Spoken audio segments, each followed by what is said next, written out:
live, everybody. It is me, Nomadic Kitty, testing my lighting. Y'all see how like professional I am. I'm testing out my lighting. Look how professional I am. Testing out the lighting. Yeah, baby. Yeah. Anyway, hi everybody. It is me, Nomadic Kitty, again. Let me try to adjust my camera. Adjust my camera. Yeah. Just my camera. Um, I was sending out the alerts that I'm live. I am live. I've never been live before. Um, yeah, I do have a whole one. Welcome to Nomadic Kitty. This is my channel. On my channel, I talk about history, politics, religion. I talk about a lot of everything. A little bit of this and a little bit of that. I talk about uh culture, American culture, Korean culture. I like to say everybody who is in Korea who knows my channel from different places like Hello Talk. I like to say hello. Hello, fabulous me loving the hair. Thank you very much. We're going to talk about Sojang, which is a YouTuber. We're going to talk about burningsun. Baby, burningsun. If you've not heard of burningsun, it's a stunner. I would say I'm not going to get into a lot of details about burningsun, but it's thank you, fabulous me, for being here. But it's scandalous. I know most people are going to watch this on a rewatch, but I just thought I'd go live for the first time on this channel. So we're going to talk about Sojang and the lawsuit. We're going to talk about burningsun, if you've never heard of it, and then we're going to talk about the things that happened with BTS Sugar. I do have my BTS hoodie on. Y'all see this? Y'all see your girl got the BTS hoodie on? What? And the hair's popping and I got the camera light on? Do y'all not see that? Y'all see the wonderfulness? Or do y'all like the blue light better? Look at the blue light. Let's see what light do we like better. Or do I like the brown light? I don't know. I like the bright one. We'll just leave it there.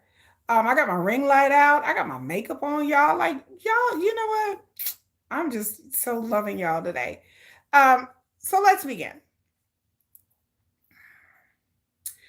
First of all, let's go back. Hi, my name is Kiki. I am a Sugar stand. Sugar is my alt. He is my bias, which means he's my favorite person in BTS. There you go. Um, Brown looks richer color to me. So I think so too. I do. Like a brown. My kids are sending me messages, y'all, so I'm sorry. I'm trying to be a professional live streamer. Like I'm trying to be professional, y'all. Look, it's really bright now. My God. Like, let's see. Let's try the brown. Okay, let's try the brown. I like that better too. Um, so trying to be a professional streamer. My kids are like sending me messages right now, and I'm trying to ignore them. But anyway, hi, welcome to my channel. This is what happens on my channel. This is what goes on. We just talk. Here we have discussions. It is not a formal thing with me. These are all my opinions. Please don't get offended. You can voice your opinion as long as it's respectful. I don't really care. Yes, and I have to say some caveats. Like again, I am an American. I'm born and raised in America. I do talk to people in Korea. I have 3 people that I talk to in Korea, which is not a lot. Like people I talk to, like not like people on YouTube or whatever, but people that like I know that live in Korea. We talk about the Korean culture and media all the time. Um, I like K-pop. I like Korean culture. I plan to go to Korea in March for spring break with my kids and I. And I came into K-pop because I have a sister-in-law who liked BTS. I wouldn't say she was Army, but she liked BTS all the way back years ago, and I just ignored it. In 2020, I was on YouTube and I saw this thing flash up with this video, and it's this dude with blonde hair, and he was really cute, and he was singing Dawe Cha," and I'm like, "Who is this? What pull your teeth? Wow, where you been?" Oh my God. Yes, we're having it. We had a great summer. Well, I had an okay summer. I had knee surgery during the summer. And well, not during the summer. 3 weeks ago, I had knee surgery. I messed up my knee in March. My mother-in-law died in March, but we went to Florida. There's videos on here, Florida, and I went to a K-pop concert. There's videos on this channel with my K-pop concert. I appreciate everybody being here. I'm sorry, y'all. I have to interject because people come into my chat that I haven't talked to in a long time that follow me on my other channel, and so I have to stop and say hi to them. So I'm sorry, y'all. But anyway, I digress. Okay, so in 2020, everybody was home because y'all know the virus. My kids were home and I was homeschooling them. And so I had to use a lot of YouTube channels to, hey, Top G, hello, welcome. So I had to use a lot of YouTube. Oh, thank you. What pulls my teeth? I appreciate it. It's been a rough couple of years for me. So I'm just hanging on. And then I've been sick and then I lost a whole bunch of weight because I've been sick. And I went to the hospital and I think I got something called C. diff, which is something it's a virus that's transmitted in hospitals. And so I've been really, really sick and throwing up and everything for the past 3 weeks. And I'm finally stable enough to do like live videos. But I've been really, really sick with something called C. diff. And so they think when I had my knee surgery, I got it. And it's a bacterial infection in your colon and in your stomach. So I've been dealing with that. Lost a whole bunch of weight because I ain't been eating. There you go. So that there you know. But hey, I'm looking good though. So all right, all right. So I guess that's one good thing about having a parasite in your intestines. Y'all, I'm silly. You don't know me, I'm silly. So anyway, let me go back. Back in 2020, when everybody was home and my kids were being homeschooled, I use YouTube videos to school my kids. Yeah, I've been through a lot. I've been through a lot. Yeah. Change the season in a healthy fall. I know, right? Thank y'all. I appreciate it. I'm having a procedure in a few weeks, and so they've given me medication, and I'm trying to get rid of this parasite that lives in my stomach. So that just wants to be happy that I. And then like right now, I'm just drinking protein shakes. But anyway, so like I said, back in 2020, I was on YouTube and just looking at trying to find videos. And you know how they have commercials pop up. And sometimes the commercials are music videos. Like sometimes it'll go to like, y'all know YouTube that it'll go to advertisements. Sometimes the advertisements are paid and they go to music videos. So I was sitting there looking at something else and then it went to commercial and I see this video shot, this music video. And it's I'm like, okay, I like historical stuff. It starts out like Korean long time ago. And I was like, is this a historical K drama? Because I like K dramas. And then it turns into like, oh, this is a music video. And it was this blonde haired Asian dude. He was real cute. And he was rapping. And I was like, who is this? Who is this Asian dude rapping? I was like, oh, he's Korean. And someone's like, and then at the end of the video, it said August D. And I said, August D. I said, who the hell is August D? Who is this dude rapping crazy? I mean, just spitting fire. I don't even understand none of it. So I started looking up. I was like, August D, August D. Somebody had a video online that they did like the story of his life. And I sat there and I was like, okay, I'm gonna watch it. August D, I am intrigued. They're like, okay, August D is named also known as Suga BTS. I said BTS. I said, huh. I said, sounds familiar. And I was like, oh, that's the group that Jennifer likes, my sister-in-law. So I asked her, I was like, who's August D? She's like, oh, you mean Sugar? I said, is that the same person? She's like, yeah, it's the same person. It's just his different names. And I was like, okay. And then she was like, oh yeah, he's a rapper. And I was like, okay. So I started looking up his mixtapes and listening to his stuff. And I was like, I like this dude. He spit fire. I was like, okay. That's my simplistic road to BTS. So I never really liked BTS. I never was into BTS. I just like August D. Like I would always go back to his songs and be like, oh, this is fire. I like hip hop music. I like rap music. I'm a hip hop girl. So that's how I started liking it. I Sugar August D, that's my jam. So it wasn't until later on that like I feel like maybe I should like start listening to BTS and figure out what they're all about. And that came much years later. That came 3 months ago. There was this big thing at their record label, and it's a lot of drama that I won't get into. But I started looking up Hive Music and Big Hit and the history of it. And I had no idea about the history of BTS. So I tell people I found BTS and got into BTS not because of the music. I got into BTS because of their story. Like I went online and watched the Disney Plus thing and I was like, okay. And I went online and I'm like, I just started watching people's channels about the individual members, their histories, and about the history of the band. There's a whole series called The Road to Bangtan, which I've watched like 3 or 4 episodes. I haven't watched the whole thing because it's like a 21 part. Each part is like 15, 20 minutes. Welcome to everybody. Yes, thank you for joining. Hit that like and that subscribe, y'all. Thank you. What pulls my teeth? I appreciate it, sweetie. But I started listening to their story, and a lot of things I did not know, and a lot of things I don't know.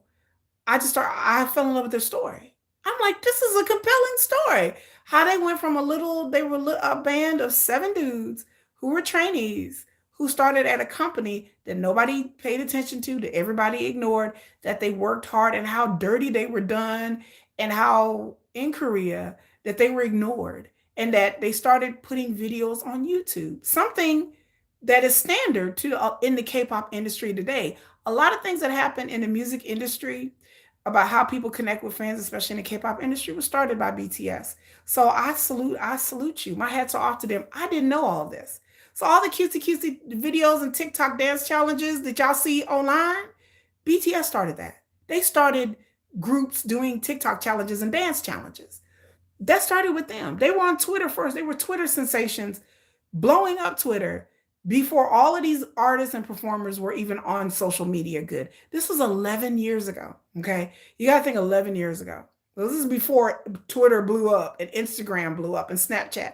They were pioneers in what it means to be like a real social media sensation. And so I didn't know all this. That's how I fell in love with BTS. Was their story. I learned about how they hard they worked and they wrote their own music. I didn't know they wrote their music. I was like, they write their music and compose their music? Well, pulls my teeth out, but homegirl's really into them. I plan to take her one to the concert. That BTS are in the military right now, and so they will be back for reunion, hopefully in 2025. But now they're all of them except for one are in the military. One of them just got out the military, but in Korea they're required to do mandatory military service for 18 months. I didn't know that either. So I didn't know a lot. I have not watched a lot of Run BTS stuff. I have not. I am fetus army. I say it all day. I'm not. I can never can claim to be army because I don't stream. I don't download their stuff. I have not listened to a lot of their music I haven't seen all their music videos. I was drawn to August D and his rapping and his story that I found compelling. And the story of BTS was like, oh, and I love the history of music. I watch a lot of channels. If y'all know back in the day when there used to be Unsung on TV1 and Behind the Music on VHS, y'all remember that back in the day? I love the history of music. I love the history of groups and how people go from, their childhood and having a dream to fulfilling their dream. I find that story very compelling. That's how I fell in love with BTS. Not the music. The music came afterwards. So I went back late in the past 3 months and started listening to their music. And I really like their music. And I still haven't heard all of their albums. I've heard like maybe 10 BTS songs, y'all, like on the cool. And so yeah, those and their Run BTS shows and the things that they did online, it was pine, they trailed. They're trailblazers. Like in all these groups now, these K-pop groups, they all copy that. I remember you remember Unsung? I love Unsung. There is a YouTuber called Ashley Says So that she does videos where she does the tea on Motown and R&B and hip hop and a lot of the stars movie stars from the 50s, 60s, 70s, and 80s. Like she does like all kind of like some stuff that you've heard before, but then a lot of stuff is stuff I've never heard. So her name is Ashley Says So. I suggest anybody who's into the music history and groups and bands, and also movie stars from the 40s, 50s, and 60s, old school Hollywood. I love all that stuff. So I like music history. I like history, period. But I like a good story. Ooh, Kiki loves a good story. And BTS is a good story. And I tell anybody that if you really go into that mindset, that if you don't know anything about BTS, I would suggest that please go and watch any one of the myriads of videos out here on YouTube that is talking about their story, because it is a very rags to riches that they ended up building a whole damn empire. So now Hybe Music and Big Hit is this big thing in Korea, not just Korea, but the world. There are so many groups underneath them now. A lot of K-pop groups. They have a group that just came out, Hybe Music, called Cat's Eye. That is a international girl group that is trying to be a real pop group. But BTS is not really, they've transcended being a Korean group to more of a international global sensation. And so, but like I said, I started out with me sitting at home during the pandemic trying to find videos for my kid that some blonde guy, some blonde Korean guy got up there talking about that cha, that cha, that cha. That I was like, who is this? It was like, stop. Who is this? That's how I found my way to BTS. If it wasn't for Sugar, I wouldn't have found my way to BTS. If it wasn't for Hee Jin situation with Hybrid now, I wouldn't have found my way to BTS. So I thank her in some kind of weird, strange, weird way. Uh, Even though I don't like her, she's conniving, but we won't get into that because that'd be another video for another time. So I'm just saying that's my background. That's how I became to BTS. So that's how that I'm a Sugar. Matter of fact, this is a BTS sweatshirt. It's a Sugar shirt. It says Sugar on the back. Um, and then, like I said, went away a little bit. And then the Mihi Jin thing popped off with the scandal at Hive. If you don't know about that, look it up if you're curious. And then 3 months ago, I was like, what is all this stuff going on? And then I was like, then I heard about BTS being in a cult. And then there was a shaman hired to try to take out BTS, which I don't know about what y'all read now, but I kind of think the shaman may be on to something. I don't know. The shaman may be winning. Everybody was joking about like, oh, the enemies of BTS got a shaman. Yes, they got a whole ass shaman. And everybody was laughing, but now I'm like, oh, well, I'm not laughing about that. Like y'all may not believe in that kind of stuff, but I believe in that juju. Like they talking about this the people that got juju on BTS. Talking about they got juju. And I'm like, I don't know. I don't know. So that was my entry into BTS. So what we're gonna talk about first is hello, hello, hello, hello. What country are you from? Mariska Sanistam? What is that? Is that India? Is that India? I love the fact that India has so many BTS fans. Like they have so many. Like I watch they talking about they may be cursed. Oh, Suriname. Okay, hello, Suriname. Thank you. Um but yeah, they tried like people tried to curse the group. Like people like she got a whole yeah, they got a shaman to curse the group. I don't know. South America? Oh, Suriname, South America, South America. Okay, welcome. But yeah, they talking about they got a whole shaman out to curse the group. I was like laughing. I was like, yeah, whatever. Now I'm like, well, hold on. So well, I'm like, wait. So if y'all don't know, there was a YouTuber called Sojang, Sojang, Sojang. My pronunciation is all right. It's all right. I have good pronunciation for not knowing foreign languages. I can mimic. Uh, that's real petty. It's real petty when you get a whole shaman. When you start issuing curses on people's petty. So anyway, like I said, BTS has always been surrounded by rumors because people tried to take them down. I didn't realize how much of a global sensation it was and how much resentment on Korea. There were so many levels. But there's a YouTuber called Sojang, or used to be, because the channel is gone. And actually, a year ago, I think I watched some videos. Well, this YouTuber started years ago. Okay. And they've been in the news recently because the channel, supposedly her channel got hacked and she got taken down. Well, apparently Hive Records and some other labels, K-pop labels, have filed multiple lawsuits against this person because apparently Sojang had a lot of subscribers. She had a lot of views on her videos. Apparently, so Miss Sojang, which I forgot her real name, because she turned out she was some 40 something, 41-year-old lady who lived in Korea that started a YouTube channel because she loved K-pop. It went bad when she started fabricating things. Now, we all know as content creators, for those of you who may be watching this video, that the road to hell is always paved with good intentions. So she loved K-pop and decided to start a K-pop channel, just like a lot of people. Well, she posted one video that kind of fabricated some things, and it blew up. And then she got a taste of that. And then she started getting more subscribers. So then she posted another video, and she kind of fabricated things, and it blew up. It had thousands of views. She got more subscribers. Next thing you know, her channel became monetized. Well, Sojang, or whatever her real name is, I forgot, I looked it up. She got a little taste of it. And just like a lot of YouTubers do, she was like, she posted other videos about like news and K-pop and stuff like that. Those videos didn't really fly. But when she started posting rumors, when she started posting rumors,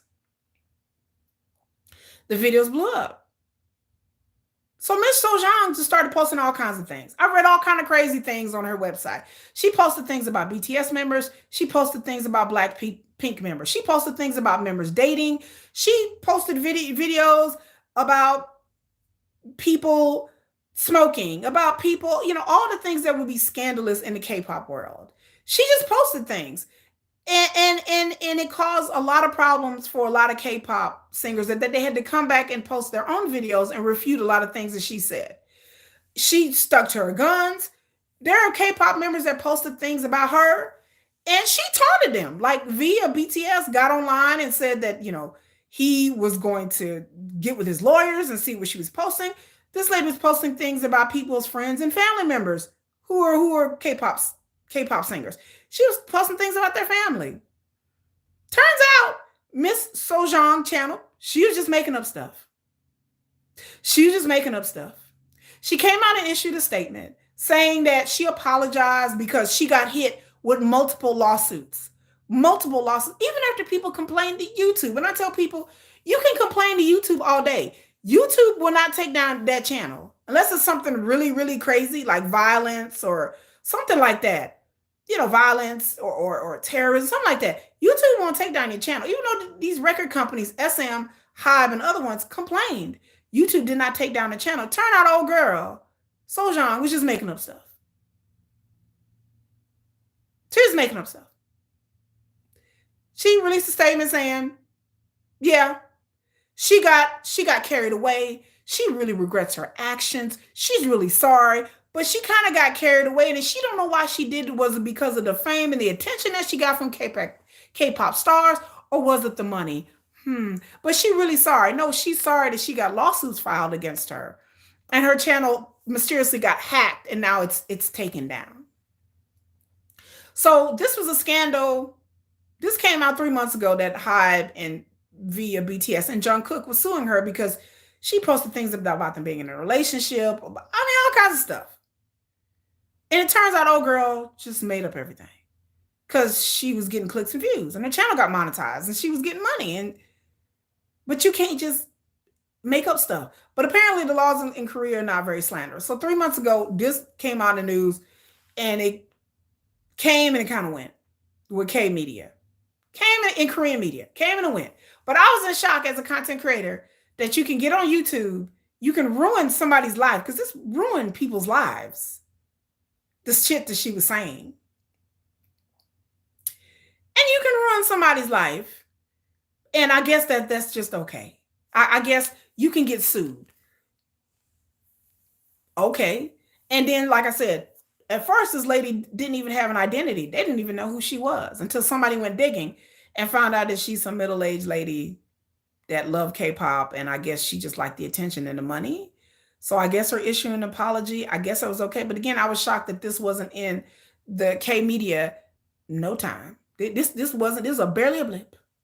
Barely a blip. Okay. So let's go on. I thought that was petty. Like I said, as a content creator, I was shocked. I was real shocked that she just made up stuff. Why not?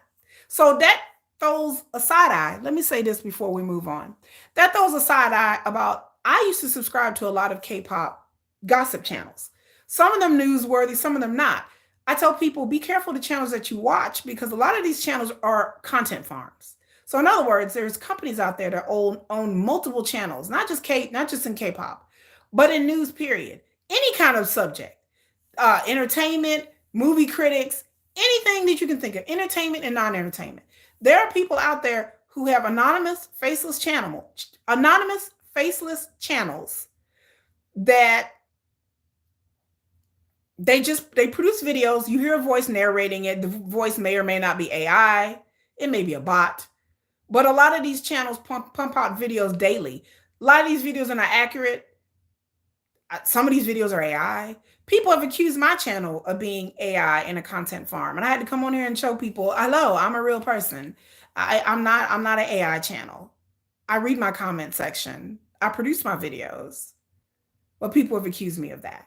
I'm not a content farm. I'm not an AI channel. But there's a lot of that going around. So a lot of these K-pop channels are content farm channels where you'll see the same news over and over again on different channels. There is a channel called Cookie Lit that I people have posted videos about that I used to watch all the time. There's a K-drama channel that I used to watch all the time. As time went on, when you watch these channels, you're like, something is off about it. Like maybe the channel in the beginning started out as being produced by a person. And a lot of times these companies, they actually buy out people's channels the more as popular they get. And so then they become content farm channels. So I tell people, watch out what K-pop news you're subscribing to. I didn't realize this was a thing, but there are people out there who are paid for by rival labels. There are channels out here who are paid to post stories. There are channels out here that are set up for black propaganda. Black propaganda is when a PR firm hires channels or even set up whole channels to smear a particular label or group or singers or something like that. So you have to be careful of what you're watching. I unsubscribed to a lot of channels when I started finding out that these channels possibly could be part of a content farm. And some of the things that they posted have been really one sided and questionable. And I had to unsubscribe because I had no idea that this what goes on in the media. Again, I'm not on Twitter. I'm not on Instagram. I don't see what you guys are talking about Twitter wars. I don't see none of that. I'm a YouTuber. I have two. This is my second YouTube channel. It's what I see. But this happens in every industry, not just K-pop, but it happens a lot. It happens a lot in K-pop because it's very competitive. There are certain things that I've seen on certain channels that I can once you see it, you can't unsee it. So now I understand that this channel is anti-BTS channel. Like they posted things that I'm just like, that's not completely true, or that's really harsh about Big Hit, about Hybe, about BTS's label, about BTS's groups in on the label.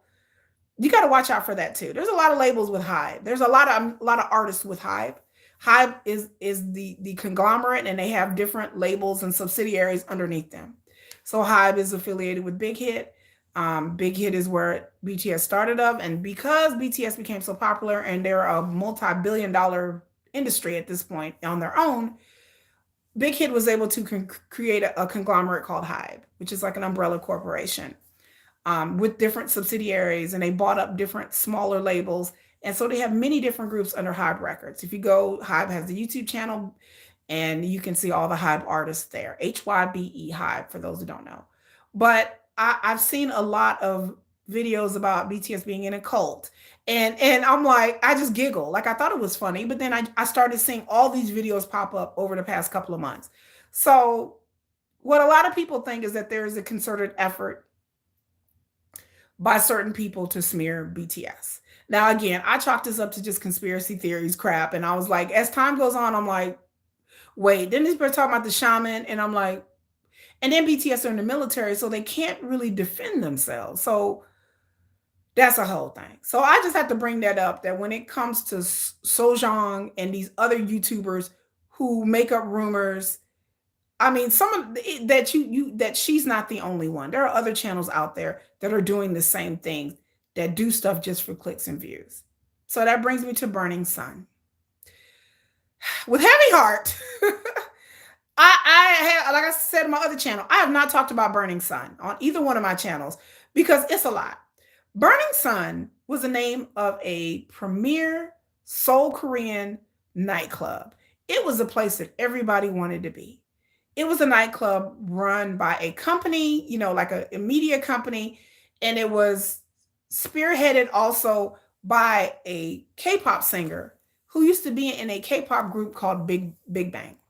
Big Bang became before BTS. Big Bang were very popular. They had breakout hits here in America, nowhere near BTS, but I'm not gonna poo-poo on Big Bang like they weren't nothing. But I even heard their song. They did a song called Fantastic Baby. They're a Fantastic Baby. If you look up the video on YouTube and you hear the song, you probably heard the song at a club. back in the early 2000s, because that's when they were in their heyday. And I've heard the song at a club when I used to go clubbing. I've heard Fantastic Baby. And Big Bang were a Korean K-pop group, boy band. And again, their time came and went. They had their time and they came and went. They went about their way. Well, one member, he got into business and started opening up, night spots, a nightclub. And he opened up a club called Burning Sun.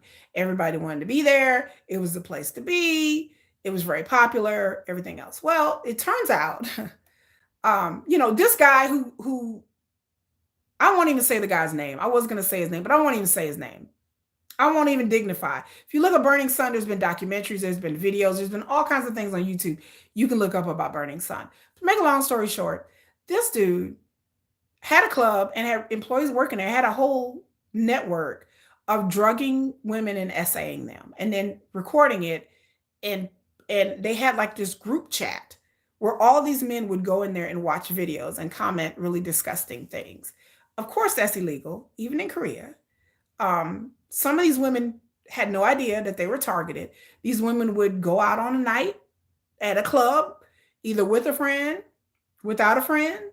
They would have, get drinks, and then they would the guys who operated the club would tell people to put things in their drink. They would target pretty women, beautiful women, and either buy them a drink or tell the staff to put things in their drinks. And where the women really strong, like we're talking about GHB, things that would knock them out. So then they would invite the women to come to a VIP room. Well, I mean, hell, you're at a nightclub owned by, one of the biggest K-pop stars that were in Korea at the time.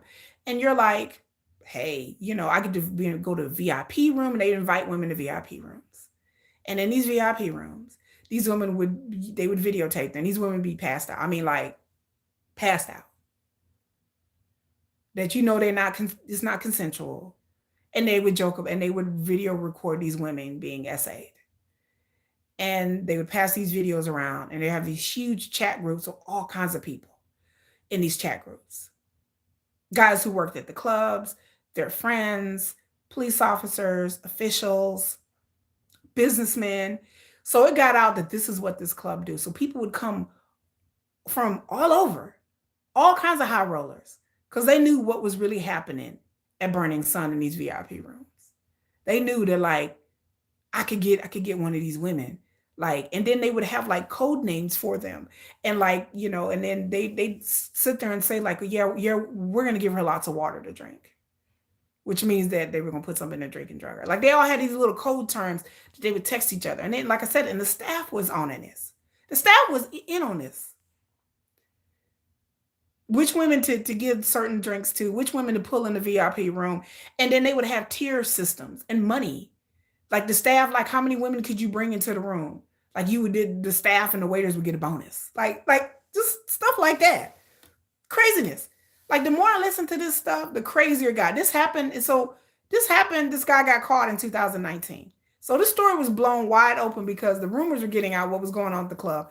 And there's an investigative reporter, and there's a whole drama that went down with him. He went to the club to investigate, and then there was a video, a CCTV video of a woman screaming, being dragged to the back, screaming and yelling. And so somebody sent this video to a reporter, and he went to go investigate, and he ended up getting arrested. It's a whole thing. Burning Sun is a whole thing. So the people who did this, they ended up getting arrested, and they actually went to prison. So don't at me because they went to prison. They still have people who make excuses for them. They still have supporters. Their supporters online will come for you. They will DM you and be like, he didn't do anything. And like I said, I won't say this dude's name. I won't even utter this dude's name because to me, his name is not worth being uttered. Okay? I won't give this man the time of day. So he still has his defenders. So this man went to prison, whole ass went to prison, and just got out not too long ago. And guess what? You see my thumbnail, he's opening up another club on the 31st of August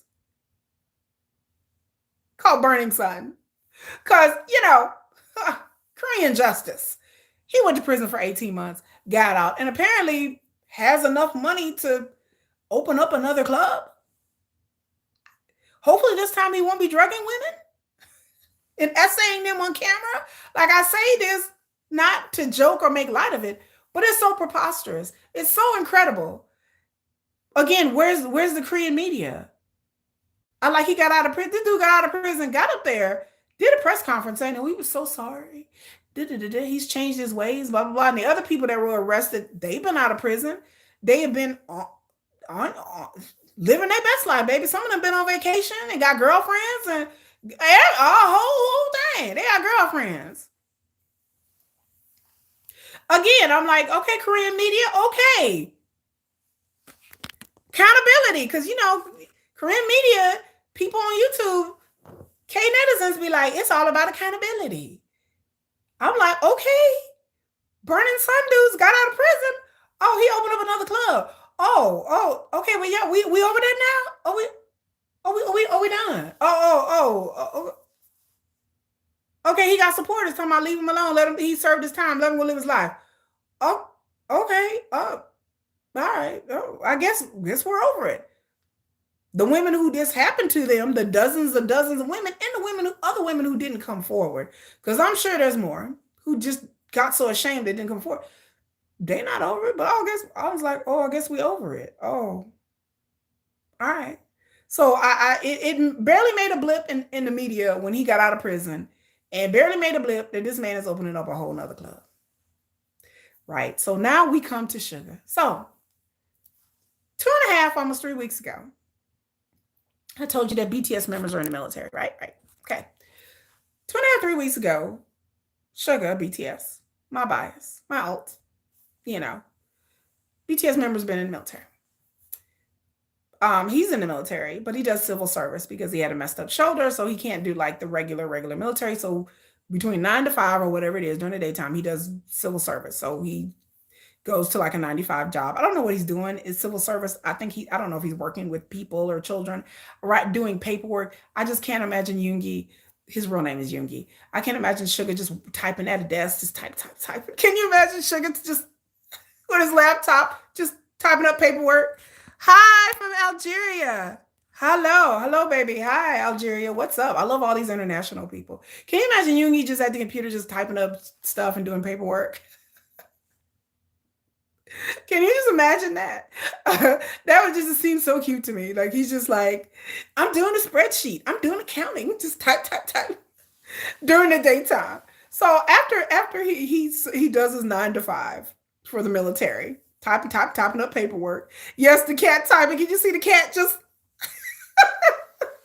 him being real bored and disinterested about? He's just staring at a spreadsheet, going, he just, yeah, I don't know. And Yoongi, he's just staring at the spreadsheet, just like, oh, this is my life right now. So I can imagine like how, like, what he's doing during the daytime while he's over there filing TPS reports. If you know what that means, filing TPS reports. What was that from? That's from that one movie where they were talking about, filing TPS reports. So you just imagine Yoongi just typing up some stuff and filing reports all day, just boring, just doing an accounting job like I do. I have an accounting job. And I'll just be looking at spreadsheets all day, like just boring. So he works 9 to 5. And then I guess 2 weeks ago, after work, he decided to go and have some drinks, like we all do. Now, if you don't know, I just hope he's okay after all this as well. If you don't know, Suga BTS has had a history of mental health issues. He's spoken very candidly about his level of depression, frustration, um, his writer's block. He has been really real and candid about his mental health struggles, his struggles with depression and social anxiety. He's not the most outgoing, friendly guy, which has endeared him very much with the fans. A lot of people out there are introverts. I'm an introvert. A lot of people suffer from social anxiety. I do as well. Believe it or not, I come on here and do videos and y'all just think I'm Miss Kiki, I'm confident in this outgoing person. And really I'm in my day-to-day life, I'm a wallflower. I'm not a confident person. And so a lot of people have listened to Suga's music over the years, and it has inspired them and given them more confidence and made them feel like they're not alone. A lot of times in the rap industry, I can say specifically, me, I'm an introvert. I'm an introvert too. I'm very introverted. I'm very shy around people that I don't know. Once I know you, then I'm talkative. Once I'm on camera, I'm on. Like this is like, the more animated me, I'm on. But a lot of people have used his music as a way to inspire them or to way to seek common ground. A lot of people have been inspired, like has music like almost as therapy because they feel like someone understands. I can say as an American who loves hip hop or listens to hip hop, I stopped listening to American music a long time ago. I stopped listening to American hip hop. Now look, everybody who know me from my other channel, that yes, Miss Kiki is ratchet. I have my ratchet moments. I love my Cardi B and Meg Thee Stallion. I don't agree with the hypersexuality of hip hop music, especially being a black woman. I know what all that means. But I like my ratchet music sometimes. I like my Migos. I like my trap music sometimes. But the to me the oneness and the sameness of American hip hop music has turned me off. So a long time ago, I gave up on American hip hop music, and I listened to a lot of Korean hip hop music, like Epic High. I'm going to Epic High concert in September. They come to Dallas, and I'm going to see Epic High. I listen to K-pop. I listen to TXT. I listen to Card. I like Stray Kids. I like 17. I listen to a lot of Hybe groups and Hybe artists because I've kind of given up on American music. American music to me is very formulaic and boring. Hip hop music to me is just a lot of bravado and a lot of talking about who I am, what I'm doing, and all this stuff. I gave up on that. I'm older, I'm more mature. That's right, OT7 baby all day. Not OT6, OT7 all day. And so I sincerely believe in the artistry of hip hop. I like old school hip hop. I like back in the day when people wrote lyrics about love and about romance and about angst and about all kinds of things. Like that was I grew up in the glory days to me of hip hop. Like when music was really talking about something. When you had like, conscious rappers talking about like, fight the power. When you had rappers, silly rappers talking about silly things and, you know, yeah, BBC Burning Sun story was crazy. So if y'all are interested in Burning Sun, go look it up on YouTube. BBC. It's probably not safe for work. I probably wouldn't watch it from work. I'd watch it from your home computer or your cell phone. Don't watch it from work. It's not appropriate. Be prepared to be shocked. But I like to say that I like hip hop. I'm a hip hop girl. So I got into Korean hip hop because it really talks about socially conscious things. It really talks about the struggles of not just being Korean, but the struggles that we all can identify with. We all can identify being introverted and sad and having problems and then working and trying to fit into a mold, the rat race of life. Those are the things that Sugar likes to talk about. And those are the things that I appreciate about his music. Okay. So with that said, Sugar, after a day of work, a day in civil service, went out and had a few drinks like we all do. Korean culture, it's a heavy drinking culture.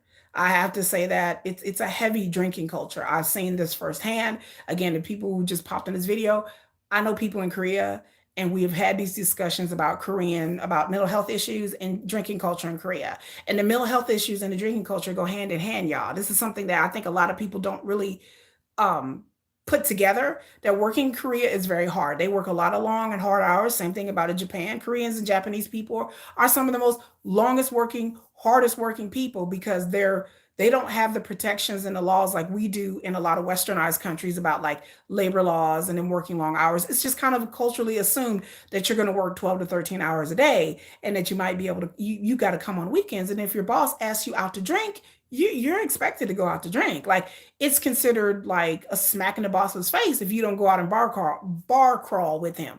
Now I know that sounds crazy for us because for us in America, your off time is your off time. But in Korea, like your promotion could live or die whether or not your boss really likes you, or if he feels like you want to go drinking with them and you feel like you don't. It's something that you really can't say no to. So I'm not saying that Sugar was drinking with his boss, but I'm just trying to get you a cultural context as to how drinking culture has seeped in not only at work but then also drinking culture. I've had discussions with Koreans of how depression and drinking go hand in hand. Like a lot of Koreans there's a high competitive society, whether it be on the school or the university level, and a high competitive society when it comes to working and comes to jobs. So a lot of times when you're under that pressure cooker, you just want to eat and drink. You just want to unwind and relax. So going to a few drinks after work is not something that's unusual. It's not unusual here. So instead of him driving home or walking home, he decided to take a scooter. Now, I have to preface this by saying We have scooters here in America, like big cities. Like I went to San Antonio on vacation. And then they have scooters like all around the city where you could like rent it out, and then it's a motorized scooter. And some of them have seats, and some of them have don't have seats. But you can rent them out, and just I see people zipping around the city on the sidewalk with these scooters. So he got a scooter. I don't know if it's his, if he got this. Sorry, oh my God, I'm still suffering with my stomach. So I don't know. I think it's a scooter from the city, like one of those ones you can rent. And so he was on a scooter, and apparently he fell off the scooter. This is how it was being reported. Like 3 weeks ago, he fell off the scooter, and apparently the police were there and noticed that he was drunk or smelled it on his breath. Somehow they knew he was inebriated or both. And then they apparently did a breathalyzer, took him down to the station. Apparently, y'all correct me if I'm wrong. And that was it. I didn't think, and then they revoked his license, told him he had to pay a fine. And I read the story and didn't think nothing of it. I did a whole video about it. You can look at my playlist where I did a video about the incident, talking about, so a fake CCTV video came out. They said it was him, it wasn't him. Whatever, whatever, whatever. This is blown up to be a scandal of epic proportions. So let me tell you. So if you haven't looked up the Sugar Gate or the Sugar Scandal, if you haven't watched my video, go back and watch my video, and I'll give details about everything that's happened, since you may not know who Sugar is and what happened. So this is blown up. In Korea, yes, their society is a lot more conservative than us in the West, especially in America. In America, it wouldn't have been a big thing. I said before in my video, if that would have happened to him in America, in the community where he lives, because Sugar lives in a nice gated community, the police officers would have helped him up. They probably would have escorted to his apartment, and they would have made sure that he was gotten to his apartment safely. The police would have had a chuckle, and that would have been okay. They would have been like, okay, it wouldn't have been a police report. It may or may not, but it's neither here or there. So it's Korean. So like I said, he got fined, license got revoked. What did Sugar blow? What? I don't know what that means. Anyway, his license revoked. Fine. He wrote a letter to his. He wrote a post on Twitter. He did Weverse. There's a thing called Weverse where BTS and a lot of other pop stars, they connect with their fans. I'm not on Weverse. My sister-in-law is, but it's like an app that you can use where they, stars, K-pop stars, post messages and stuff to their fans, and they get exclusive content and stuff like that. He posted a message on Weverse. Hybe came out, his company came out and posted an apology saying he was sorry, talked about what happened, yada yada. I thought this was done. I thought this was over with, over and done. Done. I'm like, I had a good laugh. Nobody got hurt. He didn't get hurt. Nothing happened. Then it blew up. Stories started coming out saying that he was 3 times the alcohol limit. We don't know the alcohol.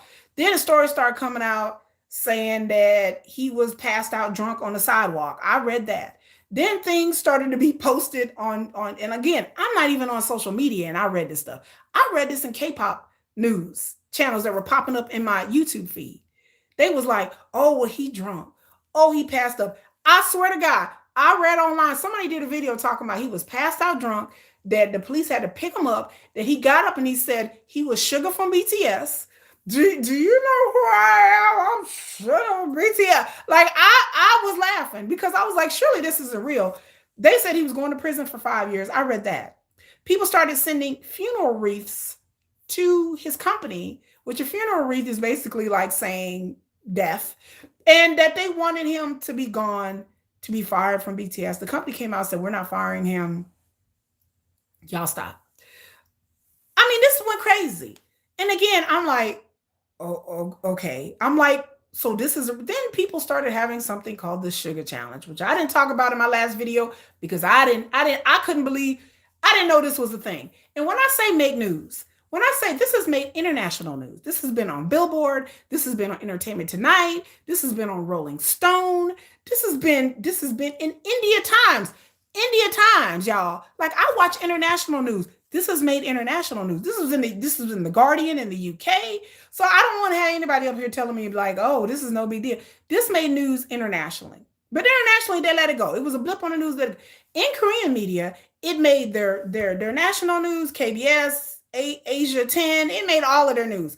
And it kept going. And it kept going. And then somebody went online and created a sugar challenge where they were saying that BTS fans were having people drink and drive as a way we're doing it for sugar, pour it up and get behind the car. They were literally stealing pictures off of Pinterest and off the internet and pretending that people were drinking and driving for sugar and calling it hashtag sugar challenge.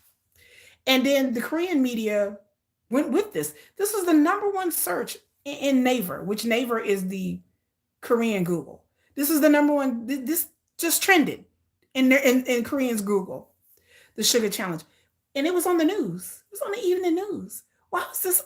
Why would an internet hashtag be on the evening news, y'all? Why? Let me think. So this is blown up. There's been nonstop articles being published and everything since this. People have done YouTube videos, BTS supporters, detractors, haters in Korea and worldwide have done videos, including yours truly. Okay. So it's crazy. Someone said, I think he learned his lesson. Yeah, he did not need a lesson. DUIs with the car caused damages. Only got his license revoked and ticket because he is from BTS. They are doing a witch hunt. If y'all don't watch Soul Light TV, that's one channel, and Asian Entertainment, that's another channel I watch where there's grown folks reporting grown folks things about Korean culture and news and business. Soul Light TV, which the guy named is Sean, and then Asian Entertainment. I watch those two religiously because they tell a lot about Korean culture and get a perspective. I understand that at this point, the media, the Korean media are doing things for clicks and views. Again, I go back to the Sojang thing with the lawsuit and the YouTube and the damn burning sun. I go back to those two. So why didn't that blow up? And then the caring.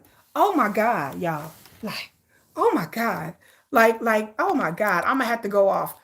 Oh, well, we just care. We just care so much about DUIs, and he could have hurt somebody, and we care. No, that people don't care. People don't really care. I'm like, people care so much. I'm watching people's videos, and I'm like, so if you care so much, I ain't never seen you do no videos to talk about no scooters and DUI. There are people out there who have whole YouTube content creators who do all kinds of things about Korean culture, and I'm going through their playlist going, so where's your scooter videos? If scooters are a big deal in Korea, I heard people say that, and I'm sitting there watching their videos going, I don't see one damn video that you ever reported about no scooter or no DUI.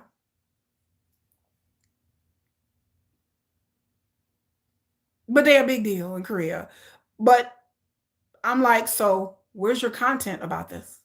I'm looking high, I'm looking low. Where's your content? No, because again, being a content creator, we know how the game is played. The game is played. The game that's being played right now, and how the K media is playing games with people is because they know anything with BTS is going to get clicks and views. Anything. They've been salivating, they've been chomping at the bit apparently for years to get something on BTS because they know it's going to get eyeballs. It's going to go viral. It's going to get engagement. That means money. And that's what the name of the game is for all of social media. I tell people and I tell my kids this all the time. Don't believe half the shit you read on social media. There are things, even in American news. America's not above it. Even think there's a story.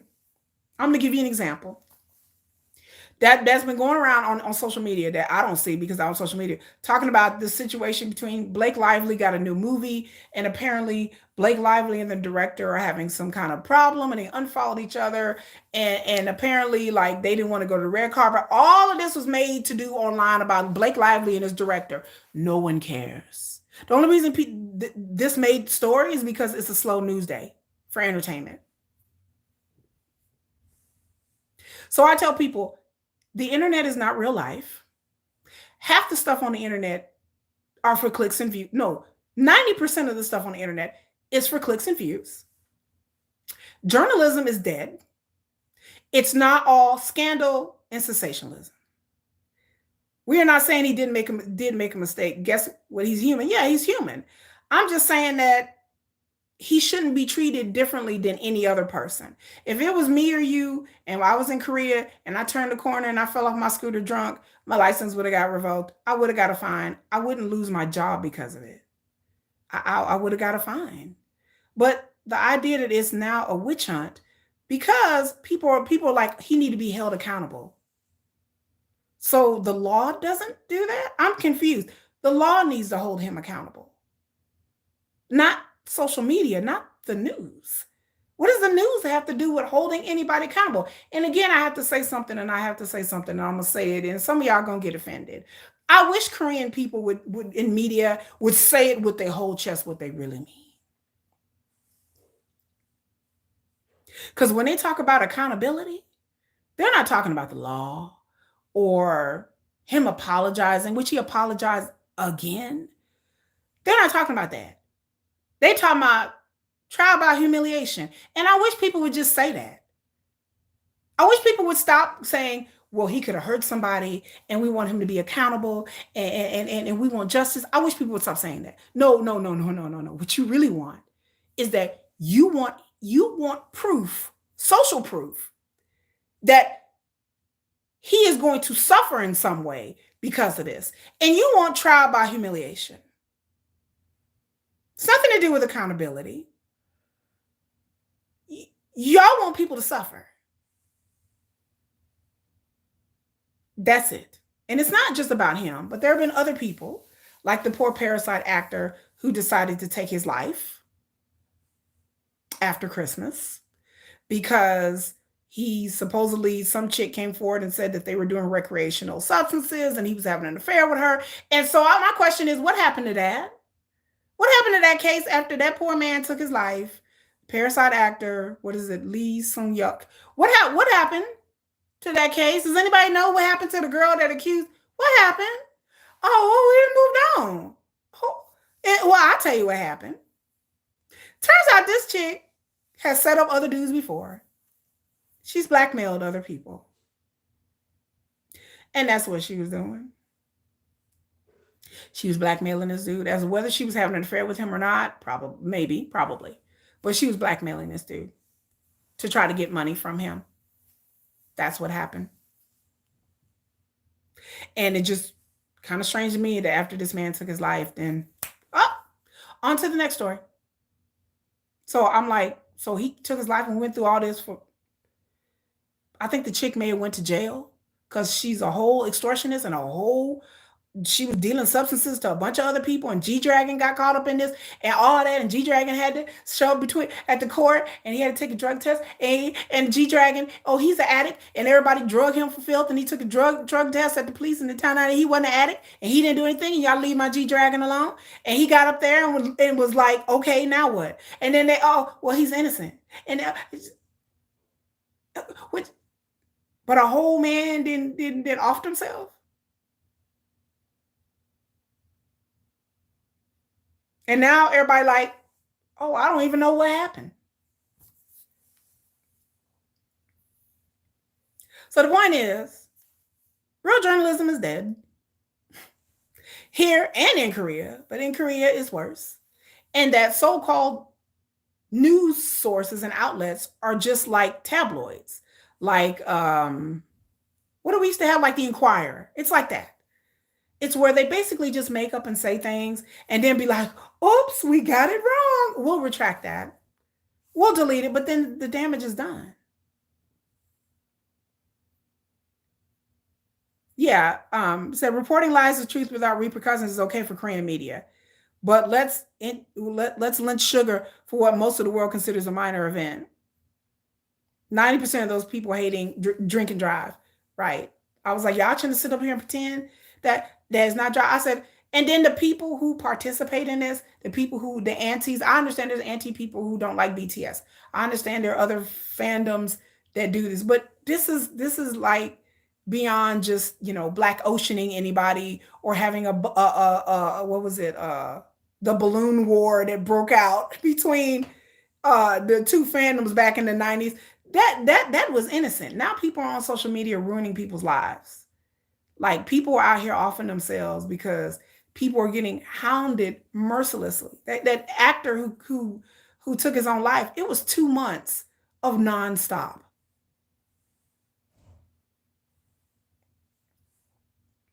So again, I wish people would stop talking about atonement, and I mean, how many times does a person has to apologize? I mean, how many times?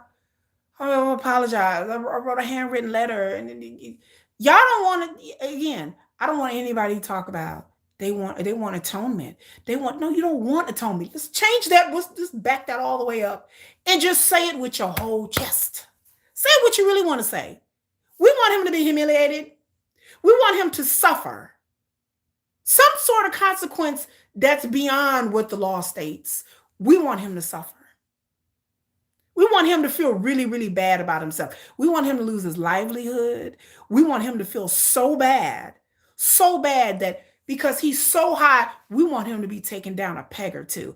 I would respect Koreans if they said that. If y'all would come out and say that, I'd be like, that's horrible, that's diabolical, but I would respect that. I'd be like, you know what? I don't agree with that. But at least they being honest. But the idea that we try to drape it in culture, well, you don't understand. That's just our culture. And it, we have a collectivist culture. I know about all that. I'm not some dumb foreigner. I know more about Korean culture than most Americans do. I'm not a dumb foreigner. I know Koreans. I'm not dumb. So I get it. I understand that everybody's culture and country is different. I get that. I don't want Korea to be like America or that we in America are so much better. We're not. But I just wish that people would stop talking about accountability and atonement when really what they mean is humiliation. Because that makes y'all feel better. We need this person to come down a peg or two and realize that, hey, he's not better than anybody else. What y'all want is humiliation. You want this person to go from here to down here. Y'all don't want him to feel like he's successful. Y'all want him to feel lower than dirt. Y'all want him to feel some type of way. That he's beyond sorry. That he's low now. You got to be real low, Min Yoongi. We need you to be down here, below everybody else. Yeah, you had all this money and all this success, and you just think you're all that. No, we need you. See what happened to you. Ha ha. Get down here. We need you to grovel. Where's the lie? Am I lying? Because that's how it is. If a person has apologized 4 times now, he got up there in the press conference, met before the police, did a photo line, which I said in my video I wouldn't have done. But okay, let's go with it. Apologize. Bowed, apologized, bowed, came out and read a statement. Oh, and guess what? Oh, he wrote a statement. They were online criticizing the statement that he wrote, y'all. So my question is, why bother? Then they were criticizing, I saw videos, they were criticizing how he looked. Oh, he looked awful. Oh, look at him. He looks like some regular oppa. He just looks like some regular Korean guy. I'm like, what? Oh, his apology. That didn't sound sincere. He wrote that, he hand wrote that. It looked typed. How do we know he hand wrote it? That's the stuff I read online today. So again, he can't win for losing. So how can he win this situation? There is no winning because people don't want him to win this situation. After he apologized and he got there and stood before the police line and all that, why didn't people come back and say, good job, that's good what he did? He met at the police station for 3 hours.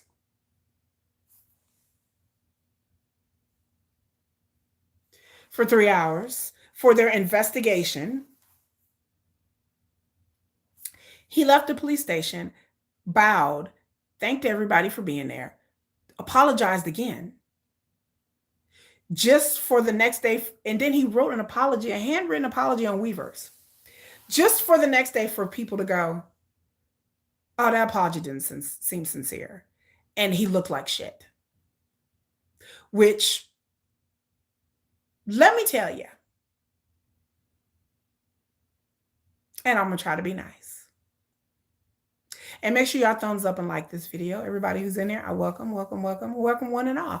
But let me tell you something. When they talked about Yoongi's appearance, about how he looked. First of all, y'all been hounding him for 3 weeks. So I'd be a little stressed. My lips would be a little chapped too, because he's probably been stressed out and sad and upset and hurt. So yeah, I'd be looking a little frazzled. He's been in the military. His hair is short. Okay, was he supposed to stand up there with like, with earrings on and colored hair? Then people would have criticized that. Well, he just had a plain black suit on. What was he supposed to be wearing? Was he supposed to put on his idol outfit that he wore in the idol video? Like what? I mean, what was he supposed to do? Well, he just looked, normal. I mean, was he supposed to come out there singing and dancing? Was he supposed to come out there rapping? What do you want? What do you want? What do you want from him? He apologized profusely. He looked sad. He looked upset. He looked distraught. Oh, but no. No. That's not good enough. Because you're supposed to look distraught and sincere, but not that bad. There's levels to this, apparently. And I have to say, let me say it with my whole chest as I wear my BTS Sugar hoodie. And I mean this with all due respect. Not really, but I'm gonna say it. I'm trying to be nice. Sugar looks 10 times better than half the people on this planet. And I know ain't nobody in the international army better be talking about Sugar looking rough.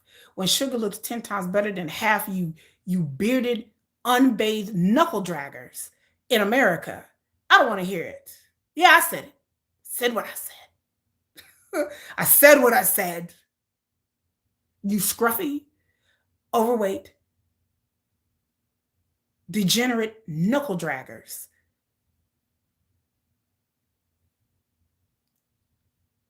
Men in America. And you have the nerve to talk about Sugar, how he looked. I'm like,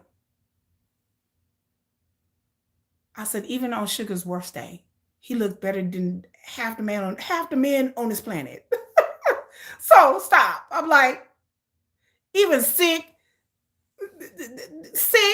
no makeup, tired. We've seen, if those who run BTS videos, you've seen them all in various states of, no makeup on, fresh face. I think Sugar looked nice. I think he looked nice. I think he did look like a normal dude. And that made it much more to me endearing. That he came out there not flashing, not flossing. He came out there looking like a normal dude. And like again, if he came out there wearing a flashy suit and rings and all this stuff and earrings and what would people say then? Oh, look at him. Look at him. He's not sorry. Look at the way he's dressed. Oh my God. And then he's in the military. So his hair is short. He just looks like a normal guy. Do y'all just sit? I guess people just watch the music videos. I've seen all of them look like normal guys. I don't think many BTS fans out there are like, oh, they look like normal guys. I'm not an army. Army no more. I saw V with no makeup on. I'm done with him. Jake, and y'all watching that Disney show, with y'all looking at JK and Jim and like, they looking a little rough. They ain't got no makeup on, no suit. So I ain't watching this show, man. Who want to watch this? Like, why? Who is thinking that? Like, what fans are thinking that? Nobody. Since no BTS army ever. I've never seen in all my comments of anybody being upset about BTS members looking fresh-faced with no makeup on. Army, y'all still like them. Y'all still love them. So I say again, what's wrong with K-Media? What is going on? Again, this is new to me. I've never seen this. I've never experienced this. Like I said, I'm not Army. I've been in this BTS thing for a very short amount of time. And to see how they've dogpiled on him, even after he apologized, even they going at it. Now we going on how he look. Like I just had to do this because I'm just like, so what I guess he was supposed to come out looking like, I don't know what people expected. I don't know. I'm sure his PR team told him, you got to come out here looking contrite. You can't come out here looking too flashy. That you need to present a nice, wholesome image, just like G Dragon did. When G Dragon came out there, they dragged G Dragon about how he looked. I'm like, that's how G Dragon looked when he doesn't have the colored hair and the glasses and the makeup and the flashy clothes. G Dragon looked like a normal dude. He looked like a normal Opa. G Dragon's still attractive. G Dragon still got it going on. So I'm like, yeah, they look like normal guys. Like for the media to sit there, for people to report that and say that, that's very disingenuous. Because everybody knows in their right mind, young fans, old fans of any K-pop, we all know that these people don't look like this in their normal day to day.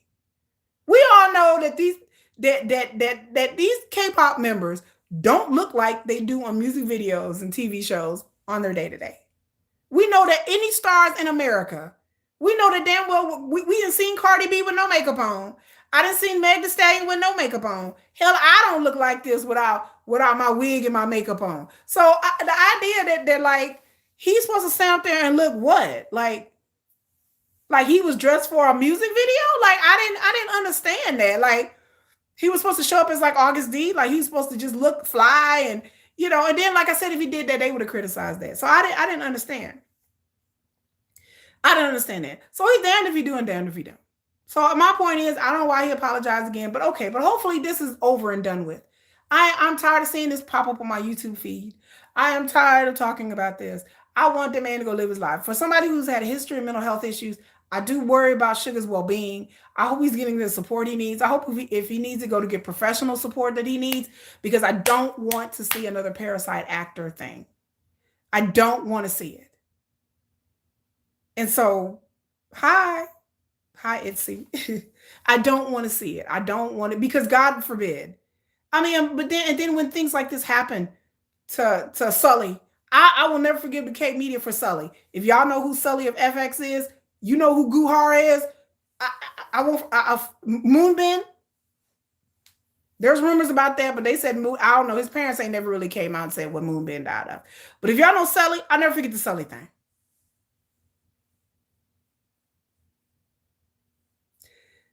Never in my life. The Sully thing opened my eyes. When Sully ended her life in 2019, I was done with K Media then. And then, like, if you watch Asia Entertainment and watch her channel, she explains why the Korean media goes so hard on BTS. Why there's resentment in the Korean media. There's reasons why they didn't go on variety shows. I didn't know all this, that they weren't invited to variety shows. I didn't know all this. I didn't know the history of them in the Korean media. That Korean media are kind of like the gatekeepers of the entertainment industry. And they feel like if you don't go through them to get success, then they're going to make you pay for it. I mean, that's basically what Asian entertainment was saying. And I've heard this before. I've heard other Korean K-pop people speak on that, about how BTS became famous through International Army. And the Korean media has never forgiven them for that, for not giving them, BTS giving them their pound of flesh. And so anytime anything happens with them that's negative, they're going to be all over it. All over it. I mean, just because it's BTS anyway, just because they're popular to get clicks and views. But hopefully BTS will be all right. Now, another thing I want to talk about that somebody brought up in the comment section, I can't take, I won't take credit for this, because somebody, what are they going to do about Suga's show? Like, my heart sank. I've watched episodes of Suga's show. Like, I watched this show before I even watched Run BTS. Like, I was like, ooh, Suga got a show. I didn't know he had a show. So Suga has a show called Sowicha. I can't pronounce it. Anyway, where Suga sits down and interviews people. He's interviewed all of the BTS members. He's interviewed people in K-idols. He's interviewed like movie and TV people from Korea. And I remember him doing an interview and he was so excited, saying that he would like to expand his show and that he would like to have Western artists and movie stars and TV stars to come on his show, to be on his show in Korea. And I love Suga's show. On his show, The person has to come and they have to give him something to drink. And they sit around and they drink. And I love the episode where they had Jungkook on there. Jungkook was just doing karaoke, and then Yoongi was like, "Bye," and Jungkook was still like, "No, I'm still going," because Jungkook likes to sing anywhere and everywhere. And I have to say, like, how I got to BTS too was because I would watch Jungkook. I couldn't believe that Jungkook was on Weverse, and they have all his Weverse lives online. And I couldn't believe 3, 4 months ago that Jungkook, superstar Jungkook, was sleeping on Weverse and drinking and talking and all of that. And I just found it incredulous that this millionaire pop star is doing Weverse lives for like hours and folding his laundry and folding his drawers. I found that incredulous, but I digress. I can do a whole video about JK's Weverse, and he's folding his drawers and doing his laundry. And I'm like, this man did a song with Usher, and this man has a #1 album, and this man is globally famous. First of all, he was up there doing his drawers anyway. Shocked me, had me clutching the pearls. I was like, he's doing his own laundry? Like, that just kills me that they do their own laundry. And he was like, okay, I'm cooking, I'm cleaning my house. And he's just in the background, like, la la la. I'm like, why is this man on Weverse drinking, doing karaoke, folding up his drawers? I'm like, somebody need to come get JK, because he's just. I guess they just let him do it. But anyway, I appreciate his. But I saw that and was cracking up. I thought that was very candid and endearing. But anyway, I digress. But yes, Sugar does a show where he invites people on his show, and they bring alcohol, and he has a couple shots with them.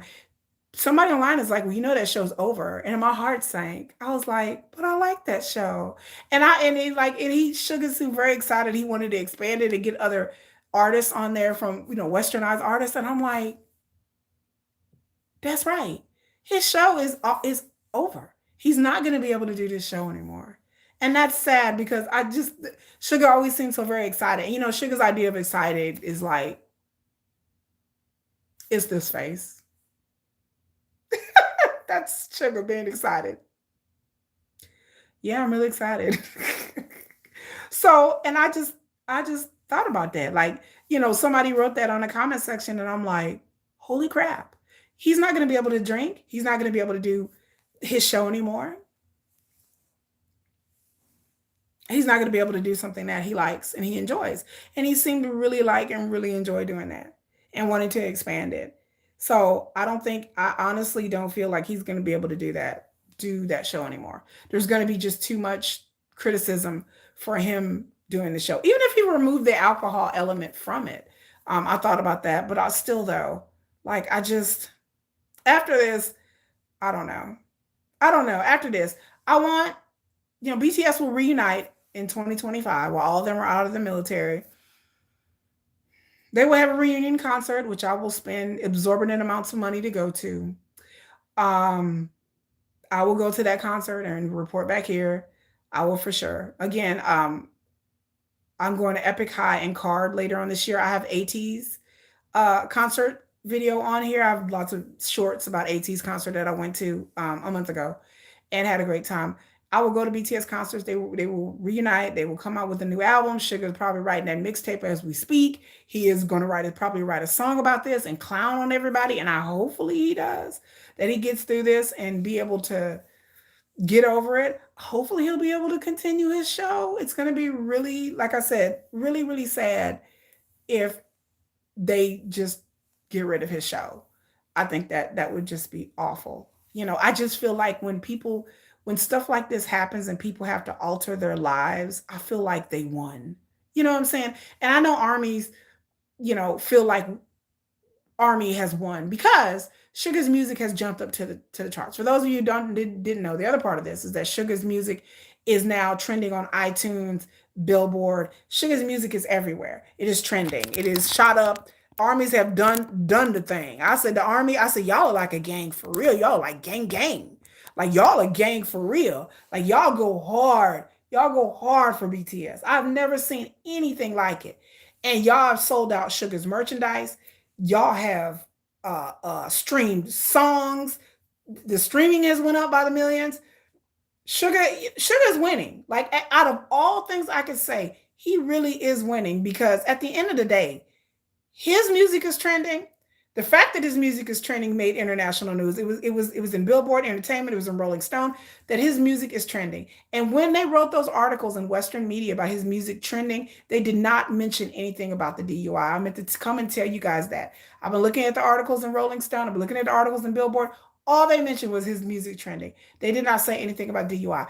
Other stars have come out and supported Suga, like Coldplay, the lady who wrote the novel Pachinko. If you have not read Pachinko, if you do not have Apple Plus and watch the TV show Pachinko, Pachinko had me crying like a 2-year-old who got punched in the teeth. Like Pachinko had me so damn emotional, y'all. I was in my feelings. Pachinko is a story of a Korean family throughout the ages, and I was crying it. I cried. I think it's like 8 episodes. Pachinko, I cried. I subscribed to Apple TV just to watch Pachinko because people told me it was good, and I love a good historical Korean drama. I cried like a 2-year-old got punched in the teeth. I was in tears the entire thing. The entire thing I was crying.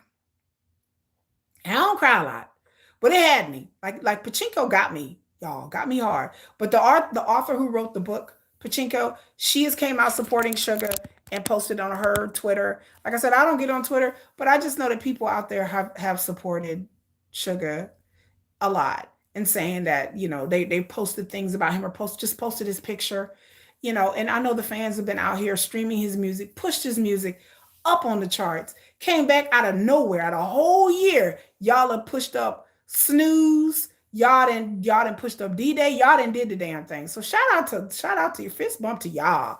Like y'all tell you army gang for real, y'all go in.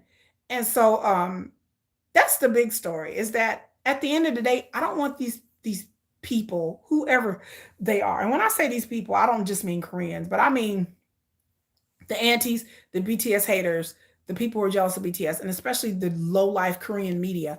I don't want them to feel like I don't like a bully, and I don't want these forces to feel like they've won. You know what I'm saying? Like, I don't want them to feel like they won, y'all. And I don't want, you know, just keep going on and on for months.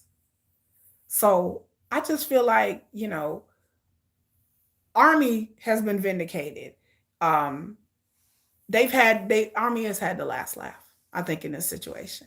And so my video is like, WTF, K Media, I don't understand it. You had the Sojang thing where somebody was making up whole lies on people. You had the burning sun thing where somebody was essaying and drugging women and doing horrible, crazy, and videotaping it, and that kind of flew under the radar. But God knows Suga fall over a damn scooter, and y'all about to feel like he's a criminal. Y'all have drug him for filth. So I tell people, when people talk about Korean society and what's important and what's not important, miss me.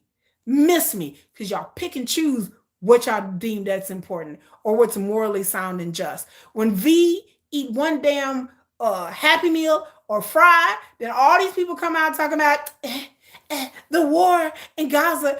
They don't care about the war in Gaza. They don't care. I care. They don't care. They just, here's a chance for us to drag V. When people talk about Yoongi's DUI and he could have hurt somebody, you don't really care. So stop it. But just say it with your whole chest. I hate BTS. F Daddy Yoongi. I hate them. They take away from my group. And yeah, I'm happy he got drunk and fell off the damn scooter, and I don't give a damn. And hopefully he'll go to jail and burn in hell. Like, if somebody would come out and say that, I'll be like, congratulations. I love you. I'll hang out with you if you was an auntie. I'll be like, high five, auntie. I just want people to stop lying and just be honest. Y'all don't care about them drunk drivers. Y'all just like the things I read. Yeah, y'all was talking smack. Talking about Zaddy Yoongi. Oh my God, he's a whole drunk. Say it with your whole chest. Just be like, I hate BTS. I can't stand them. They won all these awards. They take away from my group. They Army. I hate Army. They're a bunch of smug idiots. Just say it with your whole. You know what? I'll be like, I don't agree with it, but I respect that. I respect if you just be honest about your hatred. But to sit up here and preface your hatred as like, oh, Gaza, oh, he's eating McDonald's.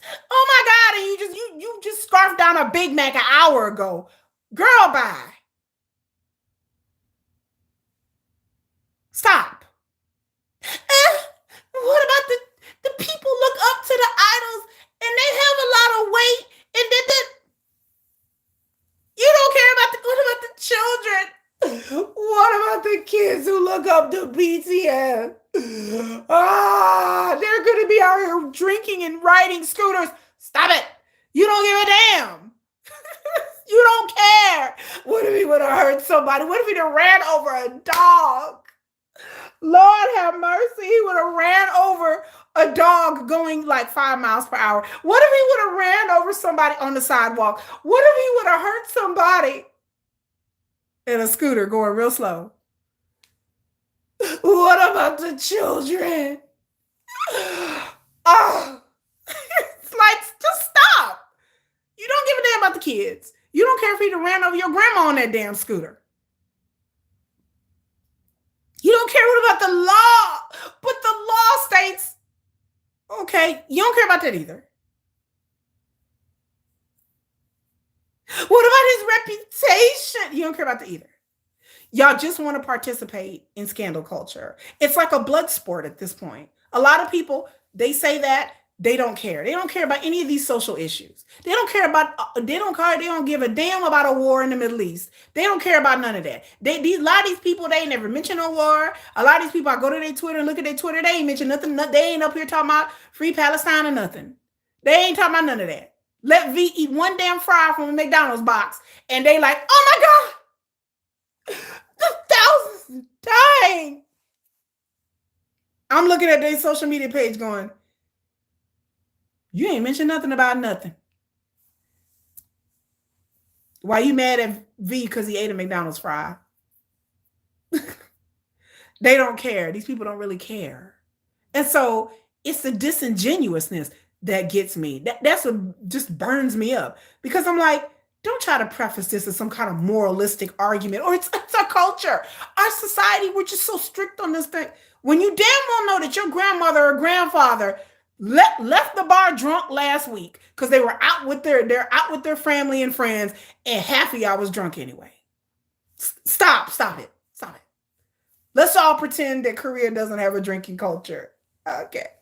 Let's all pretend. I wish you would just be like, I hate BTS and I hate Suga. And he looked rough because I think he's ugly anyway. I would have been like, now I may disagree with that, but yeah. And y'all just want, and then people are like, it's so horrible. He's staining the reputation of BTS. He needs to leave BTS. Because y'all know, if Suga did leave BTS, it would be a scandal. It'd be yet another scandal. And then people, that's all, and when they would do a reunion tour and come back, if Suga got kicked out of BTS, what would everybody talk about? Suga not being part of BTS. They wouldn't talk about the music. They wouldn't talk about their tour. They wouldn't talk about anything else. It would be nonstop BTS going on tour without Suga. Let's show the CCTV video again of what happened to Suga. Let's go over and rehash what kind of scooter it was. It would be nonstop. Why Suga got kicked out of BTS. That's all you would hear when they come back and do a reunion. That's all you would hear about if they kicked them out. When they do a reunion, that's all that people are gonna try it. So I tell Army, y'all shut that down. Because when they come back and do a reunion and they sit up there and do press conferences, I hope when they ask Suga a question and he be like, I hope he says nothing. It has nothing to say to the Korean press. So Suga, what do you think? It's good. And just mic drop their asses. Like, I hope he says nothing to the reporters and just sit there. Like, or just sit there and be like, we're happy to perform for our fans. We love Army. Army, we love you. And that's all he got to say. Because they're going to try to provoke it. They're going to try to bring this up again. They're going to try it. And I'm just telling armies out there, you have to shut that down. And like I said, they want people asking for him to leave the group. They don't care about Min Yoongi and what he did. They're like, if he loses the group, then the whole group is gonna suffer. And I'm like I said before, Suga has composed and written songs. He's an integral part of the group. Why would he lead the group? Why would it? Y'all want him to lose his livelihood over this? And then what? Suga go solo, and so people can talk about that. Like Suga can't win. Ain't no way he can win. This thing with Suga is less about social pressure and more just people want to see BTS grovel. I I don't understand, and I do understand it. I don't understand it is, to me it's stupid, but I do understand it because the sentiment is out there. Because again, I don't care what anybody say, BTS has always had the support of the international fans since day one. International fans have made them. And people may try to do revisionist history. And I understand that BTS loves their country and they're proud to be Korean and they have shared their culture with the world. And we are all better for it. But um, at the end of the day, BTS has been sustained and made by the international fans, and it will continue to be like that because it's just a numbers. Like I'm not trying to be like belittling Korea, but it's just a numbers game. There's only so many people in Korea. The world had there's more international fans than Korean fans. It's just sheer numbers. If everybody in Korea was a BTS fan, it still be international, but still we have countries full of fans. So us international fans, we're not trying to diminish anything that Yoongi did. I'm not saying what he did was right at all. But I'm just saying that when it comes to punishment, when is enough? When is enough enough? And why is it that these other things in the media that are a lot bigger didn't make the news like BTS stuff? And we all know the answer for that because anything with BTS is going to sell. Just like why all these companies had BTS push their products, Samsung, BBQ Chicken, car companies. Why? Because anything with BTS is going to be hot. Anything with BTS is going to sell. Anything with BTS is going to get clicks and views. So they have to feed the beast. They have to feed the monster. Because this is how these people get paid. Even on YouTube, even on Twitter, even on Instagram. People have channels and people trying to sell things. But I just wish that, the media gonna do the media. But all those people out there that are anti-BTS fans, all those people that got on their Twitter channels and posted it, all those YouTubers out there that secretly are antis, that don't like BTS and they want to drag BTS again to post your videos as social responsibility or reputation or what about the children or DUI or you care about Gaza or whatever the hell else moral high horse that y'all platform that y'all try to post yourselves on. Stop it. Because I see through it. Other people see through it too. You don't really care about social issues. You don't really care. You just salivating because you want to see the downfall of them. And the people out there who said that Suga is not integral to the part of BTS, all of them are. You're stupid. You're dumb. And again, let me get in my crawl. Let me just put some humor in it a little bit, y'all. For all those people who are like, Yoongi is ugly, I can't even address you seriously. I can't even talk to you with a straight face if you talk about this man is ugly. I can't. And I'm not saying that as somebody who's that's their bias and they ults. Okay, I am. But you know, I am a little biased. But when Yoongi was younger, he's gone through phase. Everybody's like, well, he's been going through a glow up because he's changed. I was like, he's just gotten older. But when he was younger and he had the different colored hair, and he was really cute. And then like, then he came back and he did the whole August D thing and he let his hair grow long and totally looked like a zaddy. Yeah, yeah. He went from, the marry me Yoongi phase to the daddy Yoongi phase. To me, either phase, he's a good looking man. He's a good looking guy. And so for the people out there talking about he ugly, y'all just flame baiting at that point. Cause y'all know it's gonna get flamed. Cause I was on people's comment boards like, are you ugly where? Ugly who? Ugly where? Basic who? He looked basic. Child, let me stop because that just got in my craw. That just got in my craw, y'all. Ladies and gentlemen, I felt some type of way about that. I was like, wait, he ugly. Wait a minute, hold up. Yeah, yeah. I mean, I like Jen, and Jen is gorgeous, and Jen looks like a K-pop idol, like how you would picture like a matinee idol. Like Jen is, Jen worldwide handsome. They Jen is the attractive man. But everybody say Jen is the visual, but I'm just like Jen's attractive. He's attractive. And people think V is attractive. But for me, mm-mm. For me, Suga is the most attractive guy on BTS. To me, Suga is the visual for me. For me. You ain't gotta agree. I know some of y'all are like, mm-hmm. And I know some of y'all are, uh-uh. Let me preface this by saying people are like, how could you like Yoongi? Because they're like, he's all quiet. Let me tell you something right now. I watch anime. I'm a Sasuke girl. So those of you who watch Naruto, all my Sasuke girls, y'all know what I'm talking about. Y'all know what it look. Y'all know what I'm talking about. y'all know. Y'all know what I'm talking about. Y'all know y'all was watching Naruto and you're like, ooh, Sasuke. Sasuke-kun, oh, Sasuke. Y'all know what I'm talking about. Sasuke mean all day. He went out on his own and Sasuke's all like, broody, broody. Y'all know. Y'all know.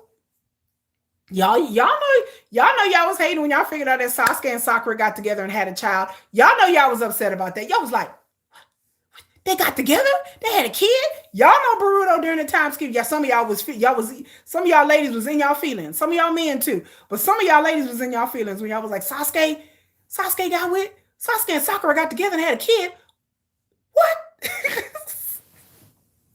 Some of y'all was hot about that. Some of y'all was outraged. Y'all like, wait a minute, they had a kid.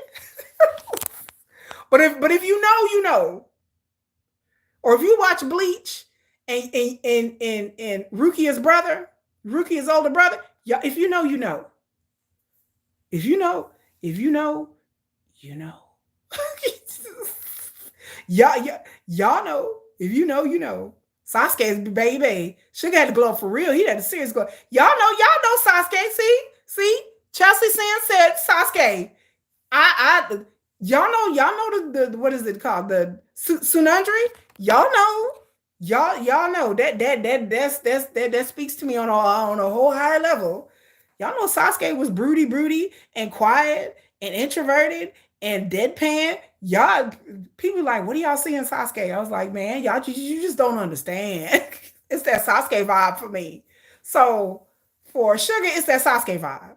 It's the quietness, it's the savageness, it's the deadpan, it's the nonchalant of him sitting there like, just like I was like, that's infinitely appealing to me. Like that's my kind of dude. Like I like a dude that gives off passive aggressive vibes, and that it's just kind of like very nonchalant and kind of shy.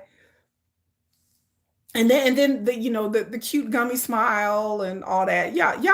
Look, if you know, you know about Sugar. If you know about Yoongi, you know. You sitting there watching the videos like, yeah, all right. Y'all know y'all was watching that video. Y'all know y'all was watching that video and you were like, move over side, like side. You was watching that video and y'all was watching Sugar Dance and y'all was like, I love this song. And you weren't really listening to the song. If you know, you know. Y'all know. I know y'all. I know my sugar fan, my sugar bears out there. I know they was like that song is pretty good. And then when y'all saw the video, y'all was like, come on. If your head turned like this and you was like, oh, you was like that. You was sitting there like this. If you was watching that like this, go ahead and hit that thumbs up. If you was watching that video like this, and you was like that, oh, okay. Yes, and yeah, you'll see somebody get a heart because y'all already know. Some of y'all watching that video like this. Some of y'all like, y'all know y'all was watching, y'all was talking about Higgum, y'all was talking about this.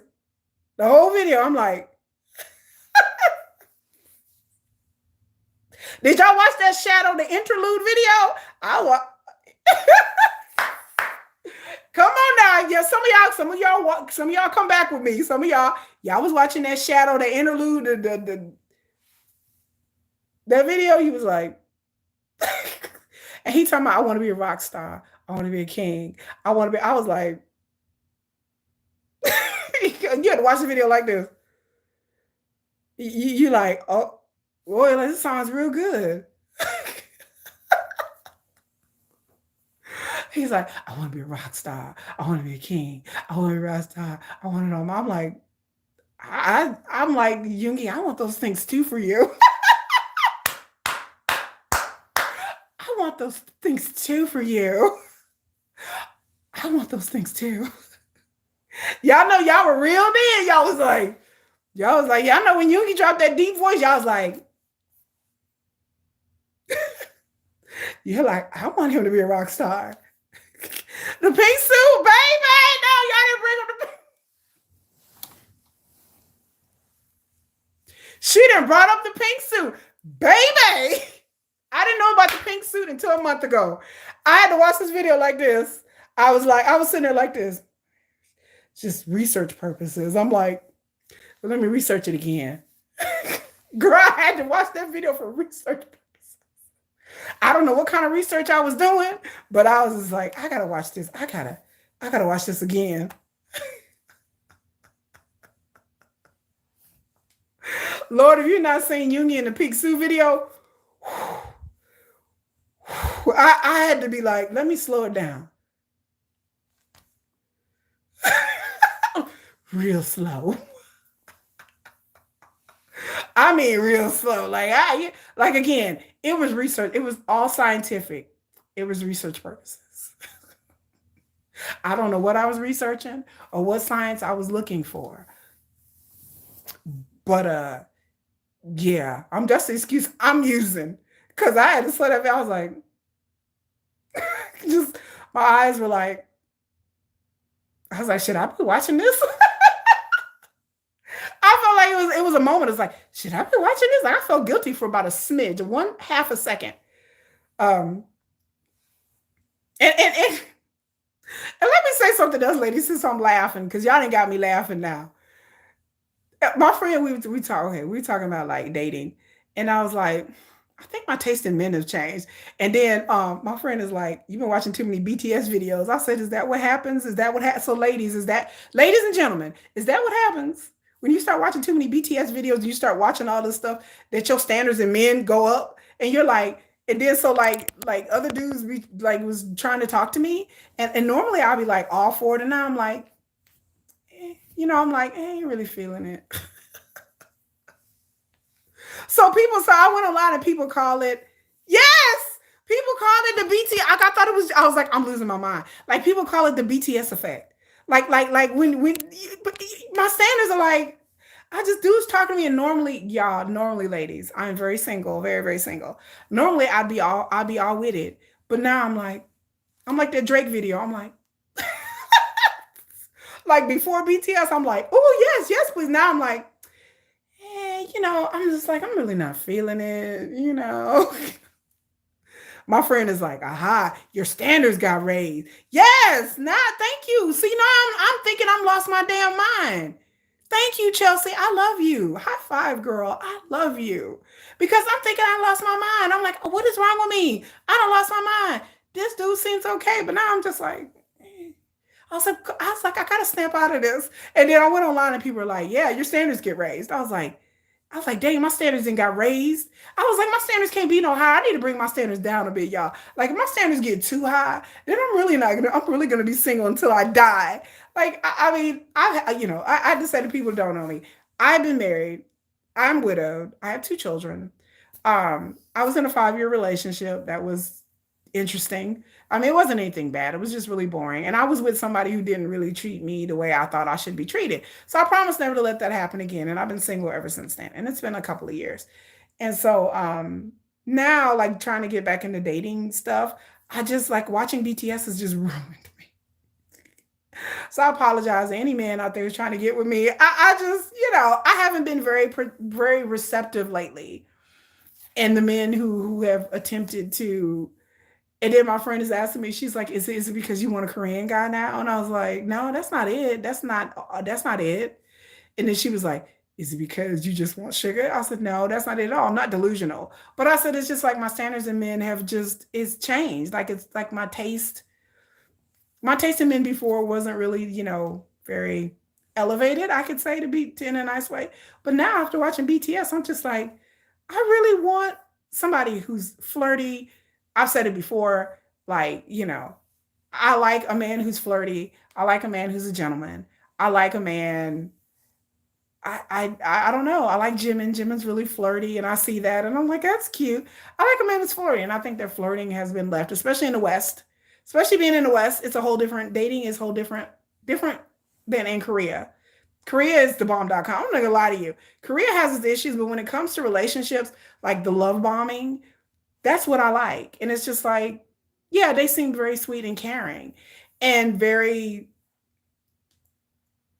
I don't know, like I said, in Korea, period, dating is different. Like again, I talk to people, I know dudes in Korea. I talk to a guy in Korea like every day. Now, don't y'all get no ideas, but he's just my friend. But we talk every day. And he talks about how we just compare the differences in dating in Korea, just culturally, than here in America. It's a whole different thing. Like they celebrate like weeks and months together and they like couples gifts. Like I did a whole video on my other channel about the difference between dating in Korea and here and dating like Koreans, not Korean Americans, but Koreans, and how they love bomb you. Now, I'm not saying that Korean men don't cheat. I'm not saying that Korean men can't be as problematic as a men in anywhere else, but I'm just saying that the courtship and the dating in Korea is just different. And it's much more what I would like, but I know I'm not gonna get that here. Like, I'm not gonna get that here. So I found it very sweet and endearing that it's couples gifts and cutesy thing. Yeah, they celebrate days, 100 days, 200 days. It's not like, okay, you got to wait till your 1 year anniversary before you even get a gift. And when he do get you a gift, it's like some lame flowers in a book. Oh, I'm sorry. Did that sound personal? I'm sorry. Did that sound personal? Oh, I'm sorry. That sounded a little personal. I'm sorry, y'all. I'm not saying I'm speaking from personal experience or anything. I might. Anyway, I'm just saying that it's much more. I like couples gifts, and I like things that has your boyfriend or girlfriend's initials on it, and I like matching outfits. I like all that corny stuff that in here in America it doesn't exist here, and I like all of that. And to me, I feel like I like old fashioned courtship.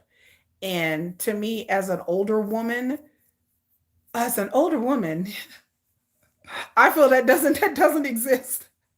I feel like, men my age are not gonna court me. Men my age are like, hey, are we doing this or not, woman? That's how I feel. Like I feel like it's that attitude is like, I don't feel like I have to court you, that you know what it is, that you're old enough and grown enough. Yeah, and they do a lot of dating. Like they go to cafes, they do a lot of things together. And I feel like that is so missing here. And I'm a date person. I like to go and I'm a very energetic person, y'all. I work out a lot. I do a lot. I like to go places when I'm feeling good. And I like when I'm in a relationship, I don't like sitting at home and just watching Netflix all day. Like I like to actually be out and doing things as a couple and doing cutesy, endearing things. And it doesn't have to be expensive. It doesn't have to be a long date. I just like things that are different. And then I just feel like watching BTS and then knowing more about Korean society, I just feel like, oh my God, like I'm in this vortex. I'm at the point of no return, y'all. That so I just thought thought I'd throw that in there. Am I the only person that this has happened to? Because I feel like then I read some comment sections. People like our standards are raised, and I'm like, dang, is that what that means? I didn't know what that meant, but I don't know what that means, ladies.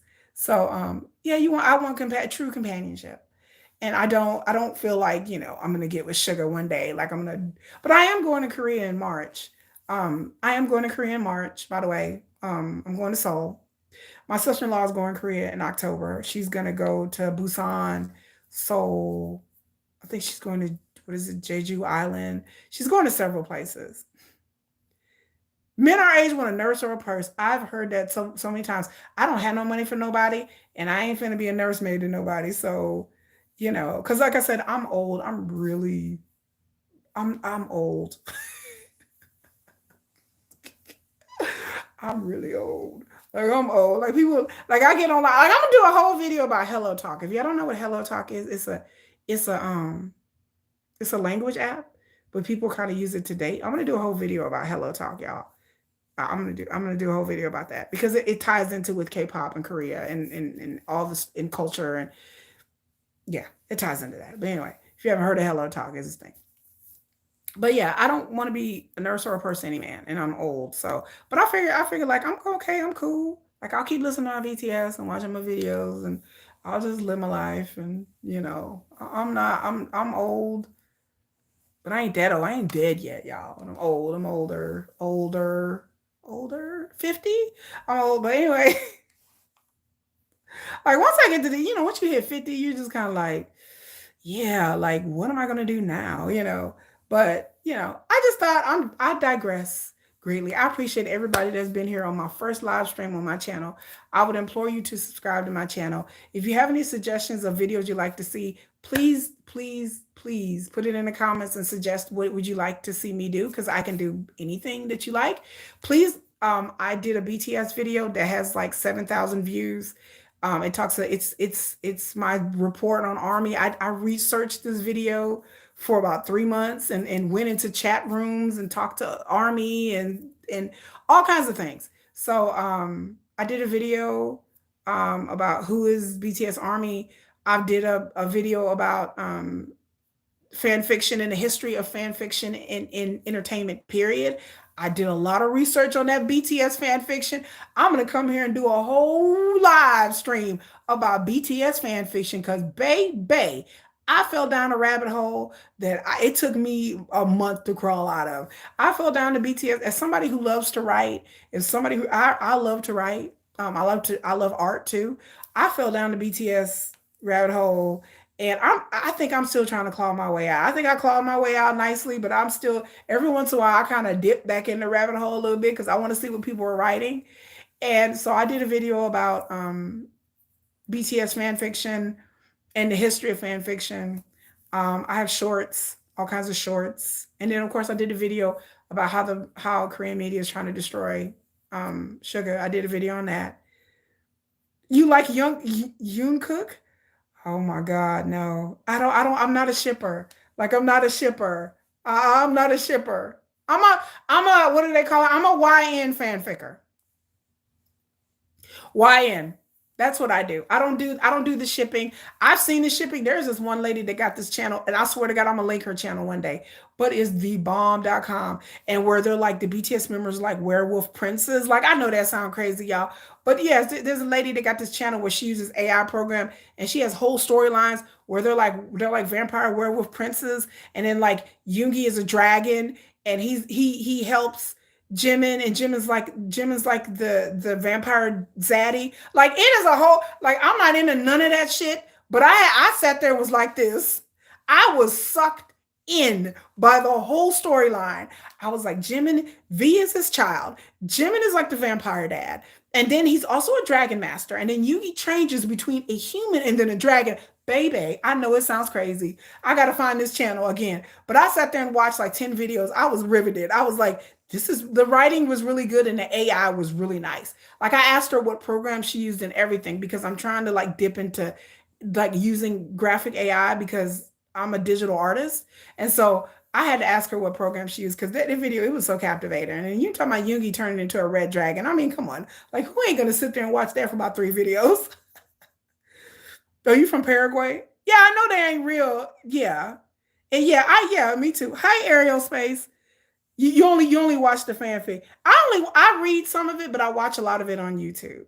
Um, I like I said, I have my whole fanfic video where I give shout outs to the YouTuber. There's one YouTuber that's really, really good. And I forgot her name, but I like shouted out to her in my video. But she does really good fanfic. Like she take okay, y'all, like I know I'm taking up y'all time, but this video went longer. Y'all, there's a whole bunch of fan fiction people who does YN fanfic where they take the Weverse lives and they retranslate them. Girl, there's this YouTuber called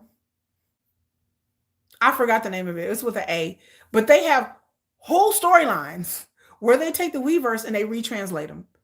And girl, you be in a whole relationship. Like you like they have like a 10, 15, 20 part series or whoever you pick.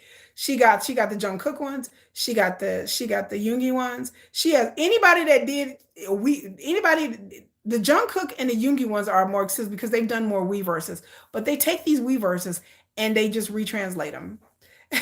And then it'd be a whole and then they take the Run BTS videos and behind concert videos and they retranslate them. And so it just makes it like this whole continuous storyline. Like, yeah, like I thought I was losing my mind. I was like, I'm losing my mind. Like, this is so, I was like, man, who wants to watch this? 5 videos later, I'm like, okay, what? So he's cheating on me with who? Like, oh my God, Red Velvet. Like, I mean, the whole story is like he's talking to you. And like you would watch, I would watch these retranslated reverses and I would talk back to it.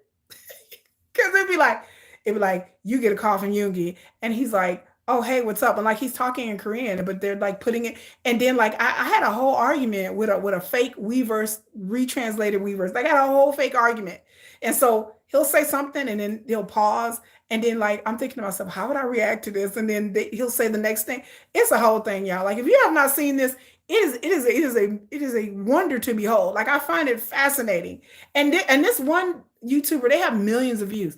Like people have millions of views. And then the ASMR videos, the BTS ASMR videos are they're great too. Like some of them get into the fan fiction realm, but then some of them are just ASMR. I'm baby army. I'm very much baby army. I'm like fetus. I'm like a newborn.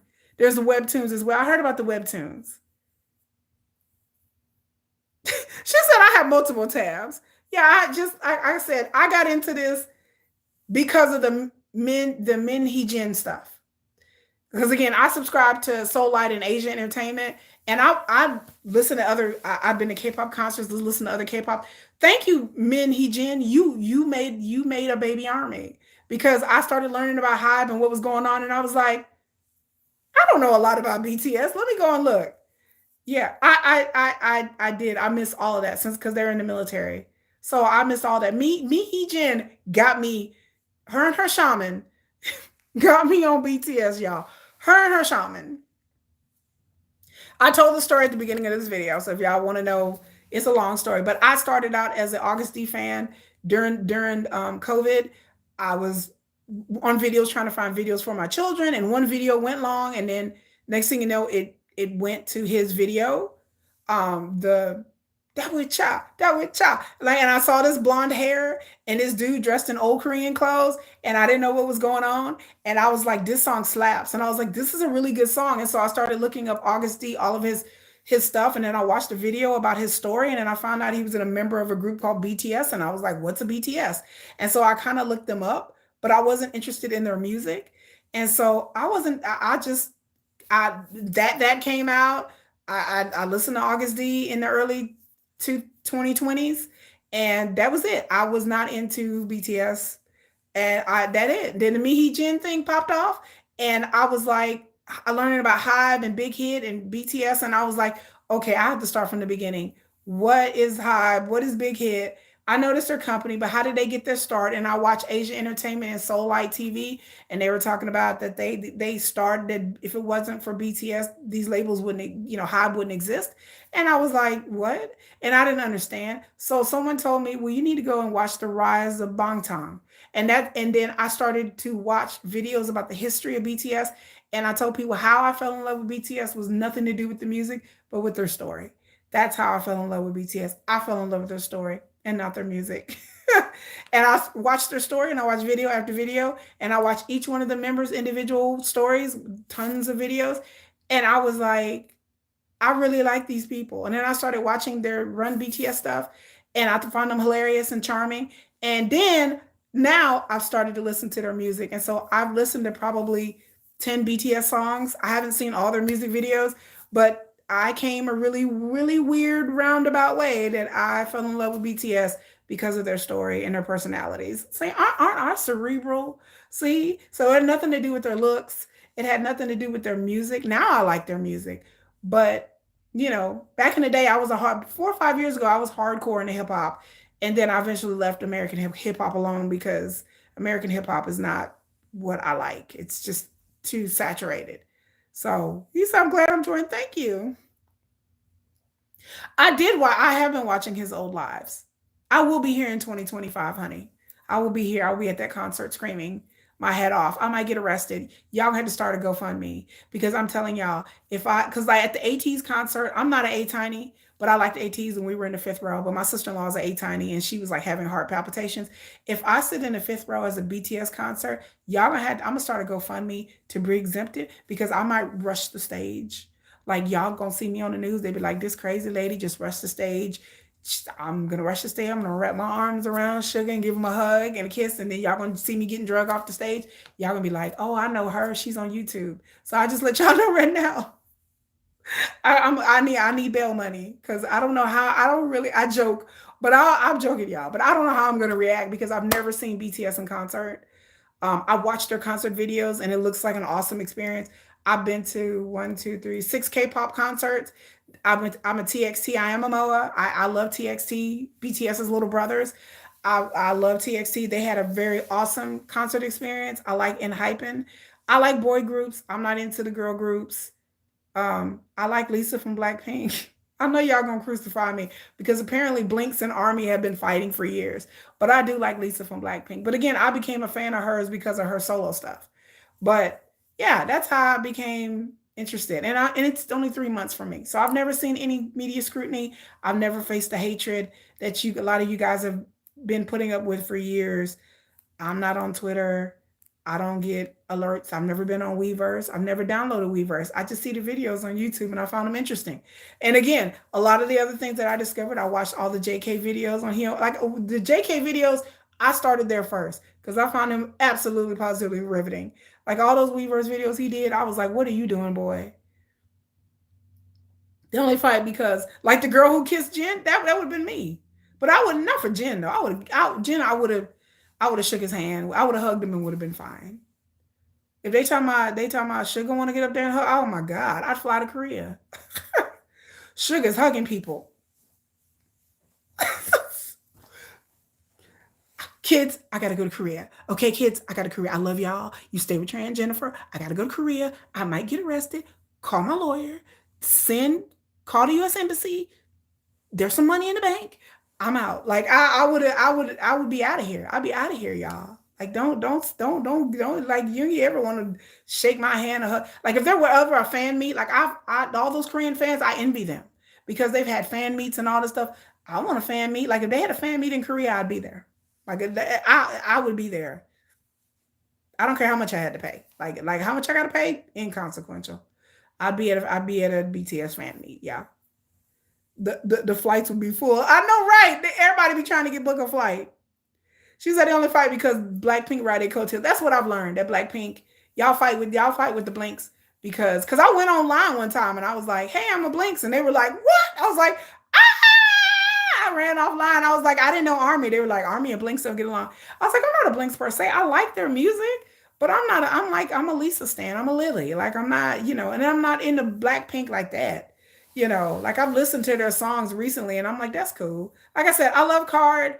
I support Card. If y'all don't know who Card is, they are a mixed K-pop group, and there's not that many of those around. Is there a really good mixed K-pop group? I saw them in concert last year, and they were really good. TXT is really good. TXT is like they're really really good. I mean, they're no BTS. I would love to see BTS in concert because after seeing their concert videos, I was in shock. Like I was like, this is really good. Like and I've seen a lot of K-pop concerts.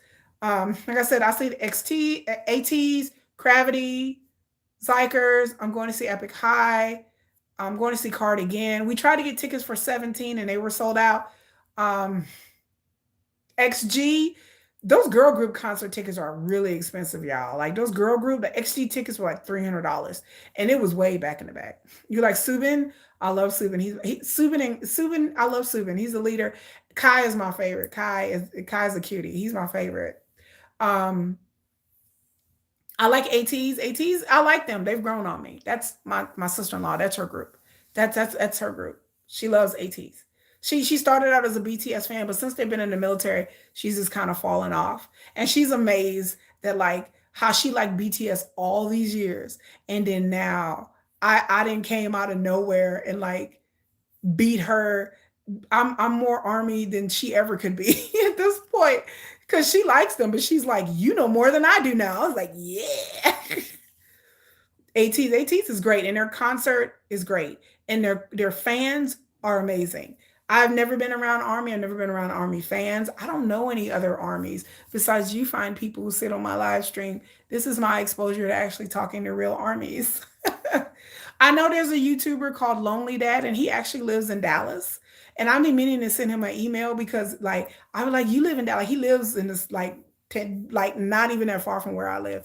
He lives in Carrollton, I think, and he's called Lonely Dad, and I started watching his videos too. He was my introduction to BTS as well because I started watching all his videos. I love to watch the react videos, and I have Jose Ochoa is another one that I watch. So I have a few like armies that I watch. Um, but this is my first experience. But you guys are really supportive. Like I said, I was so overblown that I did this I researched this video and I was like, I'm gonna do a video about army.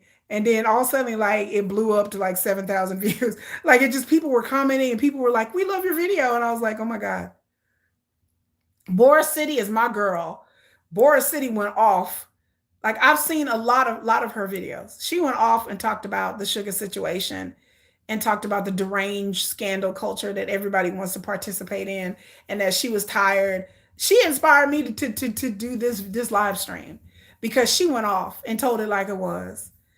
She got mad. Um, I did. I fell down the BTS rabbit hole.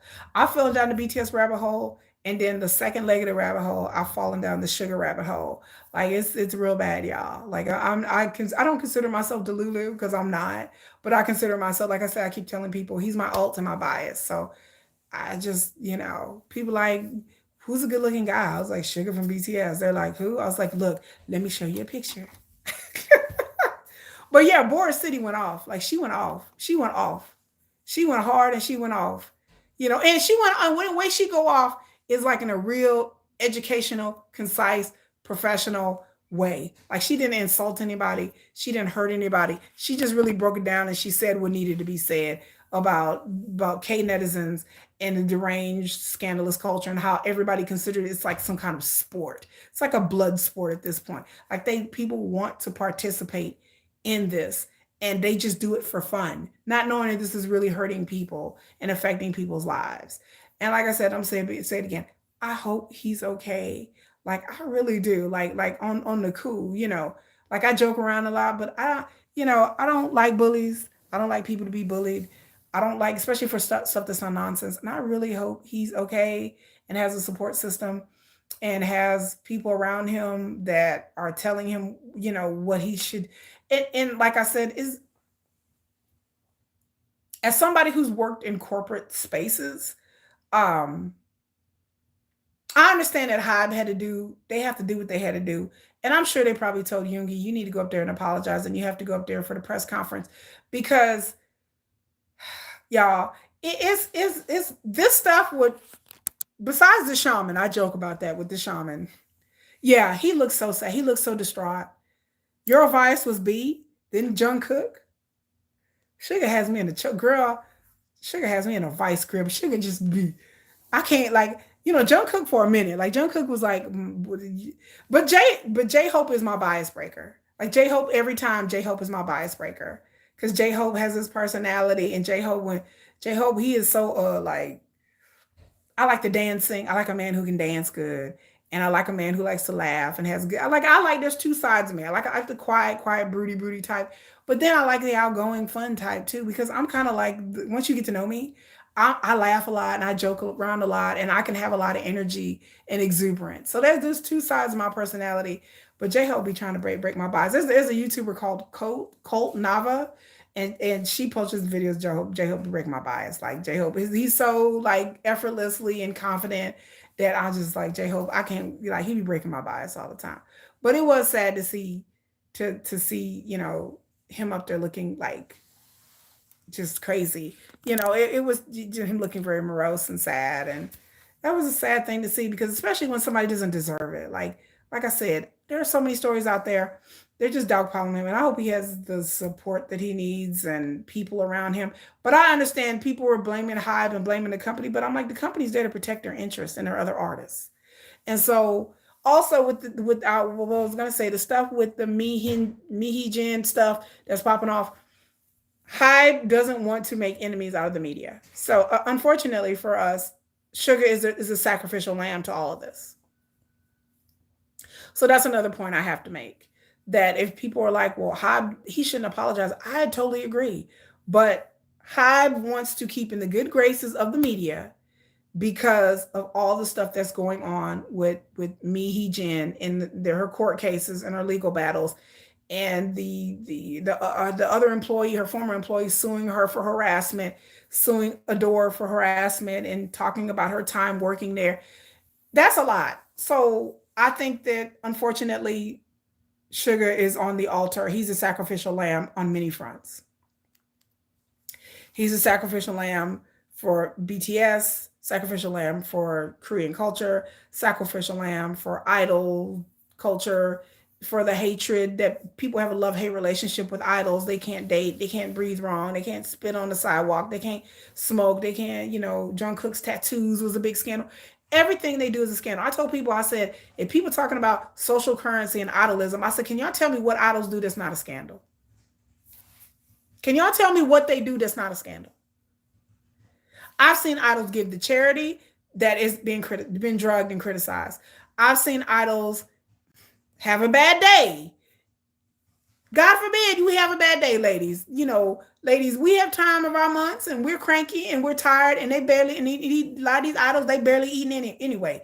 I had them, they drugged this one idol because apparently she got mad at her stylist or she treated her rude. I said, she's probably having a bad day. Like she probably was on her period. She probably was having a bad day. She was cranky. She probably was PMSing that day. And she didn't assault her stylist. She didn't cuss her out or nothing. She just rude to her. So the stylist came on there and was like, this chick is rude, blah, blah, blah, blah, blah, blah. They drugged that chick for filth. I'm like, what can an Korean idol do that's not a scandal? A lot of these Korean idols stay single. A lot of these Korean idols all these oppas are like in their 40s and their 50s, and they not married. They have no kids. Like, what kind of life do you lead where you're not married, you don't have any kids, you can't sneeze or breathe wrong? The idols, they can't say nothing wrong. They can't wear an outfit if it's too short. Then oh my God, look at them, they provocative. If the idol is casual and frumpy, oh, it's too frumpy. Oh, she look like a bag lady. If they gain weight, then oh my God, they fat. If they lose too much weight, oh my God, they way too skinny, they too bony. Oh my God, they got an eating disorder. I'm like, there's no way for you to win as an idol. There's no way. Like you can't even do you can't live your life. Yeah, the stylist was unprofessional. It was Irene. That's who it was. Yeah, I'm just like, you can't have an off day. You have to be fake nice. You can't have an off day. I said, maybe Irene was having a bad day. Maybe she was on her period. Maybe she argued with her bandmates that day. We all go through things and go to work and be grumpy and mad and upset. And then maybe the stylist was having a bad day. Why we got to believe the stylist by what she said? Maybe the stylist was having a bad day. Maybe the stylist argued with her husband that day and she was on her period and having a bad day. Maybe both these two women came together and both of these ladies was having a bad day and they both was PMSing that day.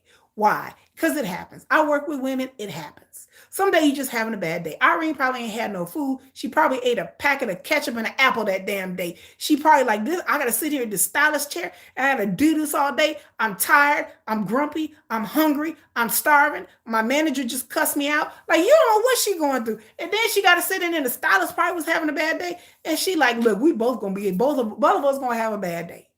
And so you can't even have a bad day. That's a no-win situation. But I understand the way the Korean economy is and how competitive it is, that education, like a lot of people want to become idols because education and going through the civil service exam and all that is tough. It's hard. It's ultra competitive. And then you're going to be working 15, 20 hours a day and you're going to be at a thankless job and you're probably not going to get married anyway and have any children because the birth rates in Korea are low, and then you'll be depressed and we all know about the unalive rates in Korea. So it's like I might as well be an idol and be famous and be rich and be glamorous. And I got some talent. And so I'm gonna try this route. So I'm not hating on anybody for wanting to be a trainee or wanting to be an idol, but I'm just saying that like I don't understand that when people talk about these idols have so much influence, I'm just like, but why do they? Why would I don't really see the idols having that much influence. So when people say influence, does that mean money and clout? Because those are two different things. To me, social influence is what politicians have.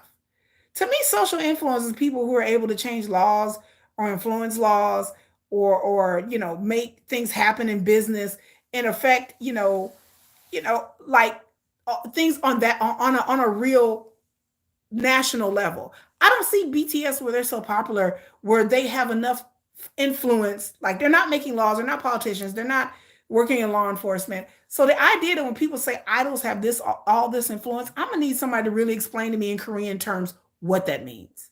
Because I don't see BTS in Korea having all of this influence besides monetary. Like yeah, they get a lot of endorsements. Yeah, they have a lot of money. Yeah, they are popular and their names and faces are on billboards. But my point is when people talk about influence on people, they're like, well, they have influence on people. How? I've never met and talked to any freaking Korean person who is like, oh, BTS went base jumping, so I'm gonna go out here and do base jumping. People admire BTS in Korea for their talent. People admire BTS, for their looks, their talent, what they've done. People envy BTS and hate on them, but I've never had one person who is like, unless they wanted to become an idol, then they look up to BTS. But I've never had a regular schmegular person be like, well, BTS did this, so I'm gonna do it too. I've never seen that in Korea. I'm waiting for somebody to give me some examples. Maybe I'm missing something. So when people talk about BTS has all this social influence, I'm like, what are we talking about? I don't see people following around BTS and being like, you know, like unless you want to be an idol, you idolize them. But regular people, what regular people are all in Korea talking about BTS 24/7? Unless you're a fan. But again, when I think of influence, I'm thinking that you're going to buy something or do something because somebody else is doing it, whether it be good or bad. So the idea of Sugar around on a scooter on a DUI and people are like, well, they have a lot of social responsibility, but I don't know where people are like, oh man, let me go out here and toss back a couple of soju's and get on a scooter because Sugar did it. I'm like, I don't really see. I'm like, I don't think that's going to be I don't think people need to worry about that. Like, I mean, that's not giving Koreans credit. I mean, if you sit there and really believe that somebody's going to get drunk on a scooter because of social did it, because of Sugar did it, you really not giving Koreans enough credit. You just making them like they're stupid, and Koreans aren't. A lot of them didn't even pay attention to the story until the news media ran with it. Heading to sleep. Good night. Good night, Chelsea. You have a good night. Thank you for being here. And everybody, I'm fixing to head good night. I haven't eaten nothing all day and I'm tired. And so I just thought I'd come on here and I lasted way too long. I do apologize to everybody. It's been 2 hours since I've been in here. I apologize, y'all. Apologize. And once again, I'm really serious. If you guys have any suggestions for videos, if you guys anything, go to my community tab on any one of my posts in my community tab. Leave a message. And if you have any suggestions, I'm taking suggestions for videos, whether they be BTS related or K-pop related or not. Then have at it. Make sure y'all stream Augustine's music. Make sure y'all stream, y'all download, stream, and do whatever y'all do, Army. On that front, y'all have pushed his songs up to the charts. So keep on. Jimin came out with Who. Make sure y'all do that. Make sure y'all watch Jungkook and Jimin. I haven't got around to even watching. I'll probably watch that tonight. I'll watch that tonight. I'm not live, but I'm just gonna watch it like the Jungkook and Jimin show on Disney Plus. Y'all do that. Y'all support Jin and all of his endeavors. Jin is like getting up brand ambassadors and endorsements. Jin has his own show. I think it's on Weverse. I think Jin's show is. I haven't watched Jin's show, but I want to watch it because Jin is like exuberant and so cute. He's such a cutie to me. Like he's so exuberant and funny. And I love me some Jin. I mean, I like all of them, but Jin is funny to me, and I like people who are funny. Yes, they're literally representing Korea. I mean, you know, I guess in some way that they are, but to me, I don't. To me, they're a national treasure for Korea, but I consider BTS a treasure for the world. Like I understand they're from Korea and they love their country, in which they should. But I consider BTS, and BTS has done a lot for Korea. They boosted their economy. I watched a whole video, like I said, Asia Entertainment, about how they boosted the economy. I didn't know that either. That BTS has brought in billions of dollars to the Korean economy. Like they influence the stock market. They have a lot of monetary influence. Like people are eating good off of BTS. People got jobs. People, they bring a lot of staff that they employ. Hive, Big Hit wouldn't be where they were at if it wasn't BTS has created that company. Everybody eating good off of BTS. I'm not denying that. Um, they are a national treasure. But for me as an international army, when I think of BTS, I think of them being international superstars. I think if one day BTS want to pull up stake and come move to America, nobody would be like, oh well, they don't represent Korea anymore. I don't think that. I think that people would be like, because a lot of international fans are like, run while you can, come live here and live a normal life. Because if they were here, they would be able in America. I could say, depending on where they live, they would be able to live a normal. They would be able to walk around a grocery store, like Jungkook and Jimin did, and people wouldn't really pay attention, really bat an eyelash too much. But I think the Korean media needs BTS more than BTS needs the Korean media. And it's the media. It's not the Korean people. I'm not, because some people have been out here saying they ain't going to Korea because I'm not canceling my plans to go to Korea. Y'all crazy. I'm not dissing the whole country or Korean people, period. Because for the most part, like I said, the Koreans I talk to, they're just like, who cares? They don't care. They're not BTS fans. They're not K-pop fans. They don't care. Y'all, K-pop is really not even that popular in Korea. I keep telling people this and nobody believes me, but it's the truth. Like you talk to real Koreans, they like K-pop is not even, it's like this niche thing that international people care about. But for them, it's like, yeah, they know BTS, but a lot of them don't really, it's not K-pop is not as weighted heavily here, heavily in Korea. So, to them, they like, yeah, BTS has a recognition, but it's not like, it's not like K-pop as in general is a big thing there.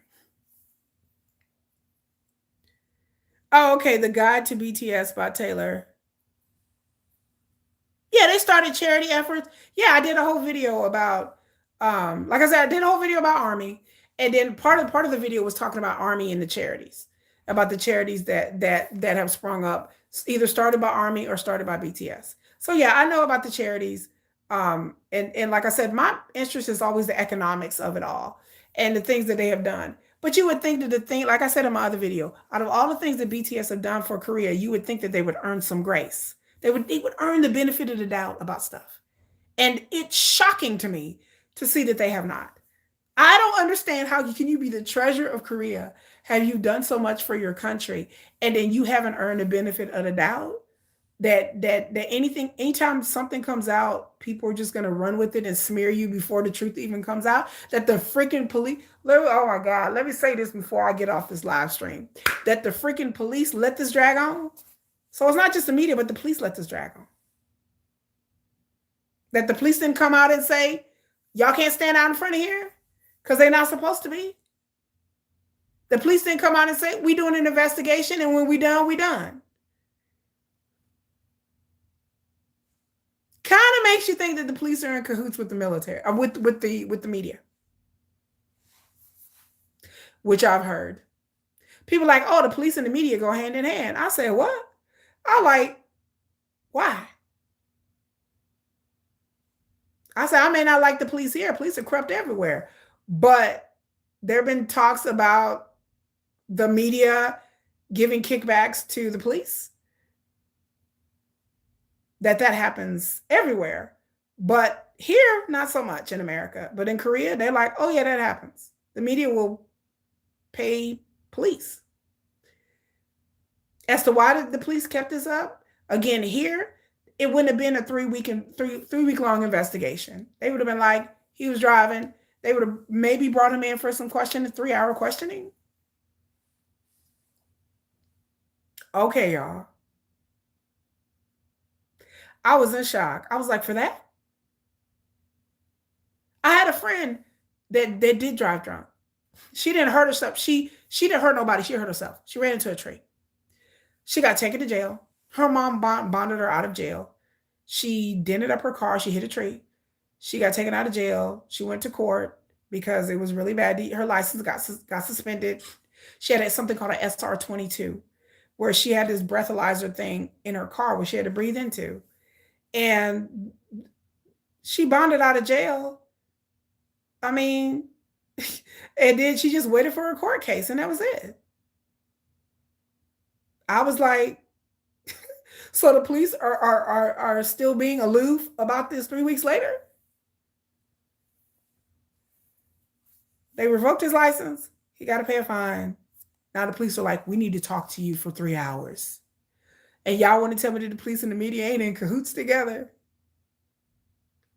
I find that hard to believe. I find that hard to believe that he was a normal person. The police, he wouldn't have been down to the police station for 3 hours. They would have been like, we revoke your license. Here, pay a fine. Have a good day. The police are like, no, we have to investigate now. I'm like, huh? We have to investigate. What kind of scooter was it? What was the license plate on it? We have to bring you down for 3 hours worth of questioning. So, tell me, Min Yoongi, when you left the restaurant, how drunk were you? How many things of soju did you have? Did you have a beer? Did you have a brandy? Did you have a Heineken? Was it vodka involved? Was it Korean liquor? You know, like, what do you talk about for 3 hours? Did you sit on the scooter? Did you put your helmet on slowly? When you fell over that we saw on CCTV, how did you feel when you fell over? Did you skin up your knee? Did you get hurt? Did you hurt your ankle? Can you still dance? We want to know. Wait a minute. Stop.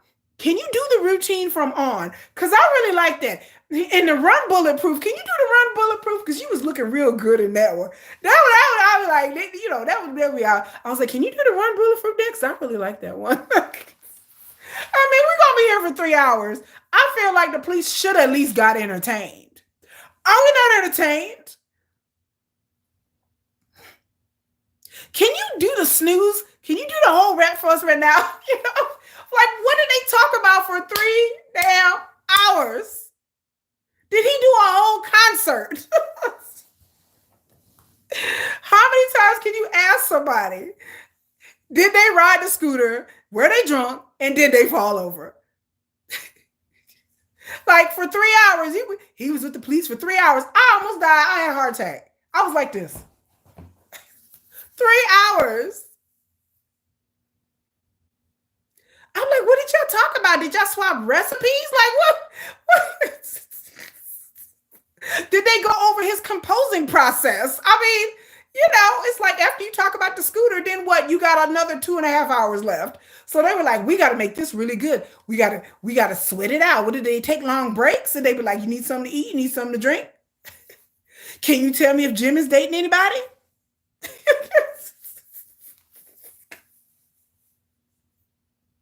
I mean, did they gossip? Like, what? I mean, did they break down the reunion? They like, so, can you give me reunion? What are y'all thinking about doing? Really thinking about doing? I mean, what did they ask for 3 hours?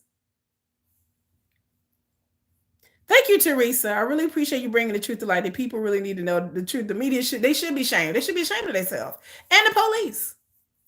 Again, 3 hours. What did they talk about? Then they had to stand up there. The police were there. I mean, the press was there. And it was like cameras flashing. My kids were like, my God, how many reporters were there? It looked like 100 reporters were there. All for him to get up there and say he was sorry, for him to talk for like 20 seconds. And then once he came out the building, they were there again. And he said, thank you. And he apologized and he bowed and he looked distraught. And so y'all sat up here all day and all night in front of a police station for that. And again, just to publish the pictures and the video, and then for y'all to get online and drag him. Just like, oh my God, just Sugar BTS is he's looking horrible. Look how horrible he looks. He's looking distraught. His lips are chapped. He's looking horrible. Then he wrote an apology. Oh my God. The apology sound like the other one. It doesn't sound sincere. Shut the hell up. I was just like, I wouldn't apologize again, but I understand his label made him apologize. And I said, why? I said the Hive needs to get in good with the media because Min Hee Jin is up here dragging him for filth, and they need to get in with the media. When Min Hee Jin got herself up there and wore a hat and looked like a damn hobo, and she got before the media, and the media was giving her the benefit of the doubt, I said, and I said before, not on this video, but I said it before on other people's videos, that the media did that on purpose because they don't like Hive, they don't like Big Hit, and they've been wanting to punish them forever.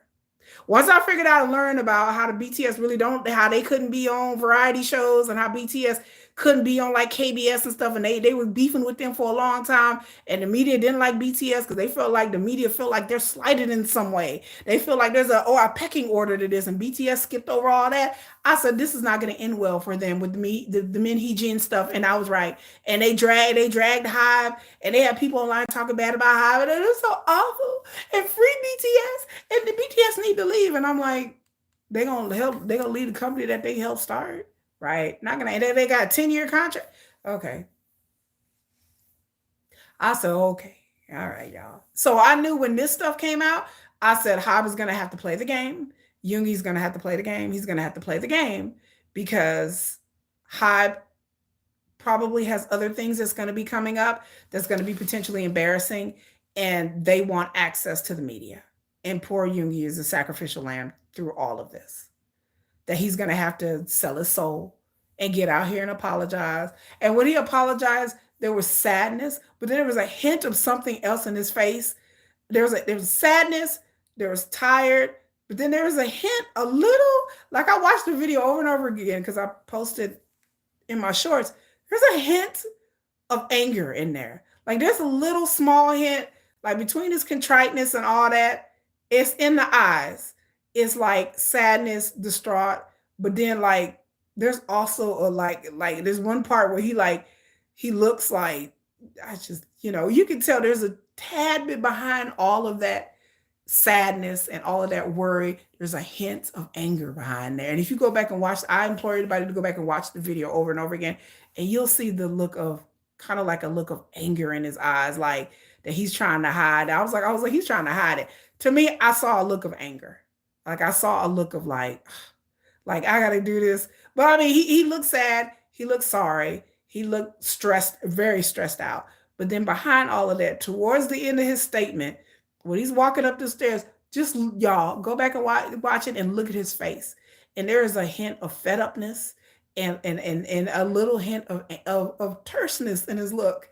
I said he looks a little. I said just a little flash of anger. It was just it's real quick. If you ain't watching and looking, it'll flash real quick. Like he'll do his eyes like this. He'll be like, I'm so sorry. He bows, and then his eyes narrow a little bit like you am not first. I said he's annoyed, he's sad, but then there's a look of annoyance and anger to his look. And like I said, I told everybody, go back and watch the video over and over again and you'll see it. And it'll flash real quick at you. And I saw it after watching it a few times. I was like, I said, he mad.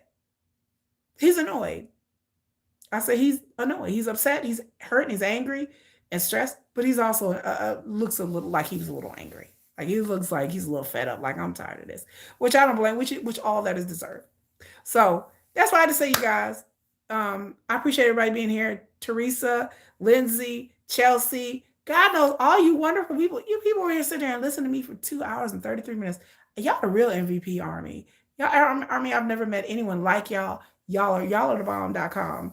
And so I thought I was gonna do this video and nobody was gonna be here. I was like, I'm just gonna be sitting there talking to the void, and that's fine. A lot of people are gonna watch this on a rewatch, and I just appreciate everybody from being here. While I talked about Burning Sun and Sojang. If you just arrived here, I talked about Sojang scandal and Sojang getting sued off of YouTube. I talked about Burning Sun, and then of course talked about the sugar thing at the end. That's how it goes. So I appreciate everybody being here. I'll try to do more live streams. Like I said, you guys give me suggestions. I'm fixing to get me something to eat. Miss Kiki, Miss Nomadic Kitty is gonna get something to eat. I'm gonna hang out with my real nomadic kitty because I have a real kitty. The real nomadic kitty. I'm gonna see where my cat is at and feed her because I mean feed him because I'm sure he's hungry. And I appreciate everybody being here again. I can't tell you guys how much I appreciate Army. You guys are like blowing up my videos every time, and it's all love. And I'm learning so much, and I'm watching so much, and I'm learning every day. And I don't know a lot of things, and I'm sorry if I misspoke or I got things wrong. And you guys are apologized ahead of time. So, but anyway, y'all, Army, I love y'all. I purple y'all. Is that what you guys say? I purple y'all. And I'm so happy to be like they kind of adopted into the army. I'm like I'm army adjacent. I wouldn't call myself army. I'm just kind of like the adopted stepchild of army. I'm just out here just learning and learning every day. So I appreciate you guys. You guys have a good night, good Sunday. You guys have a good day at work tomorrow if you got to go to work tomorrow like me. But anyway, that's about it, y'all. Bye. Peace out.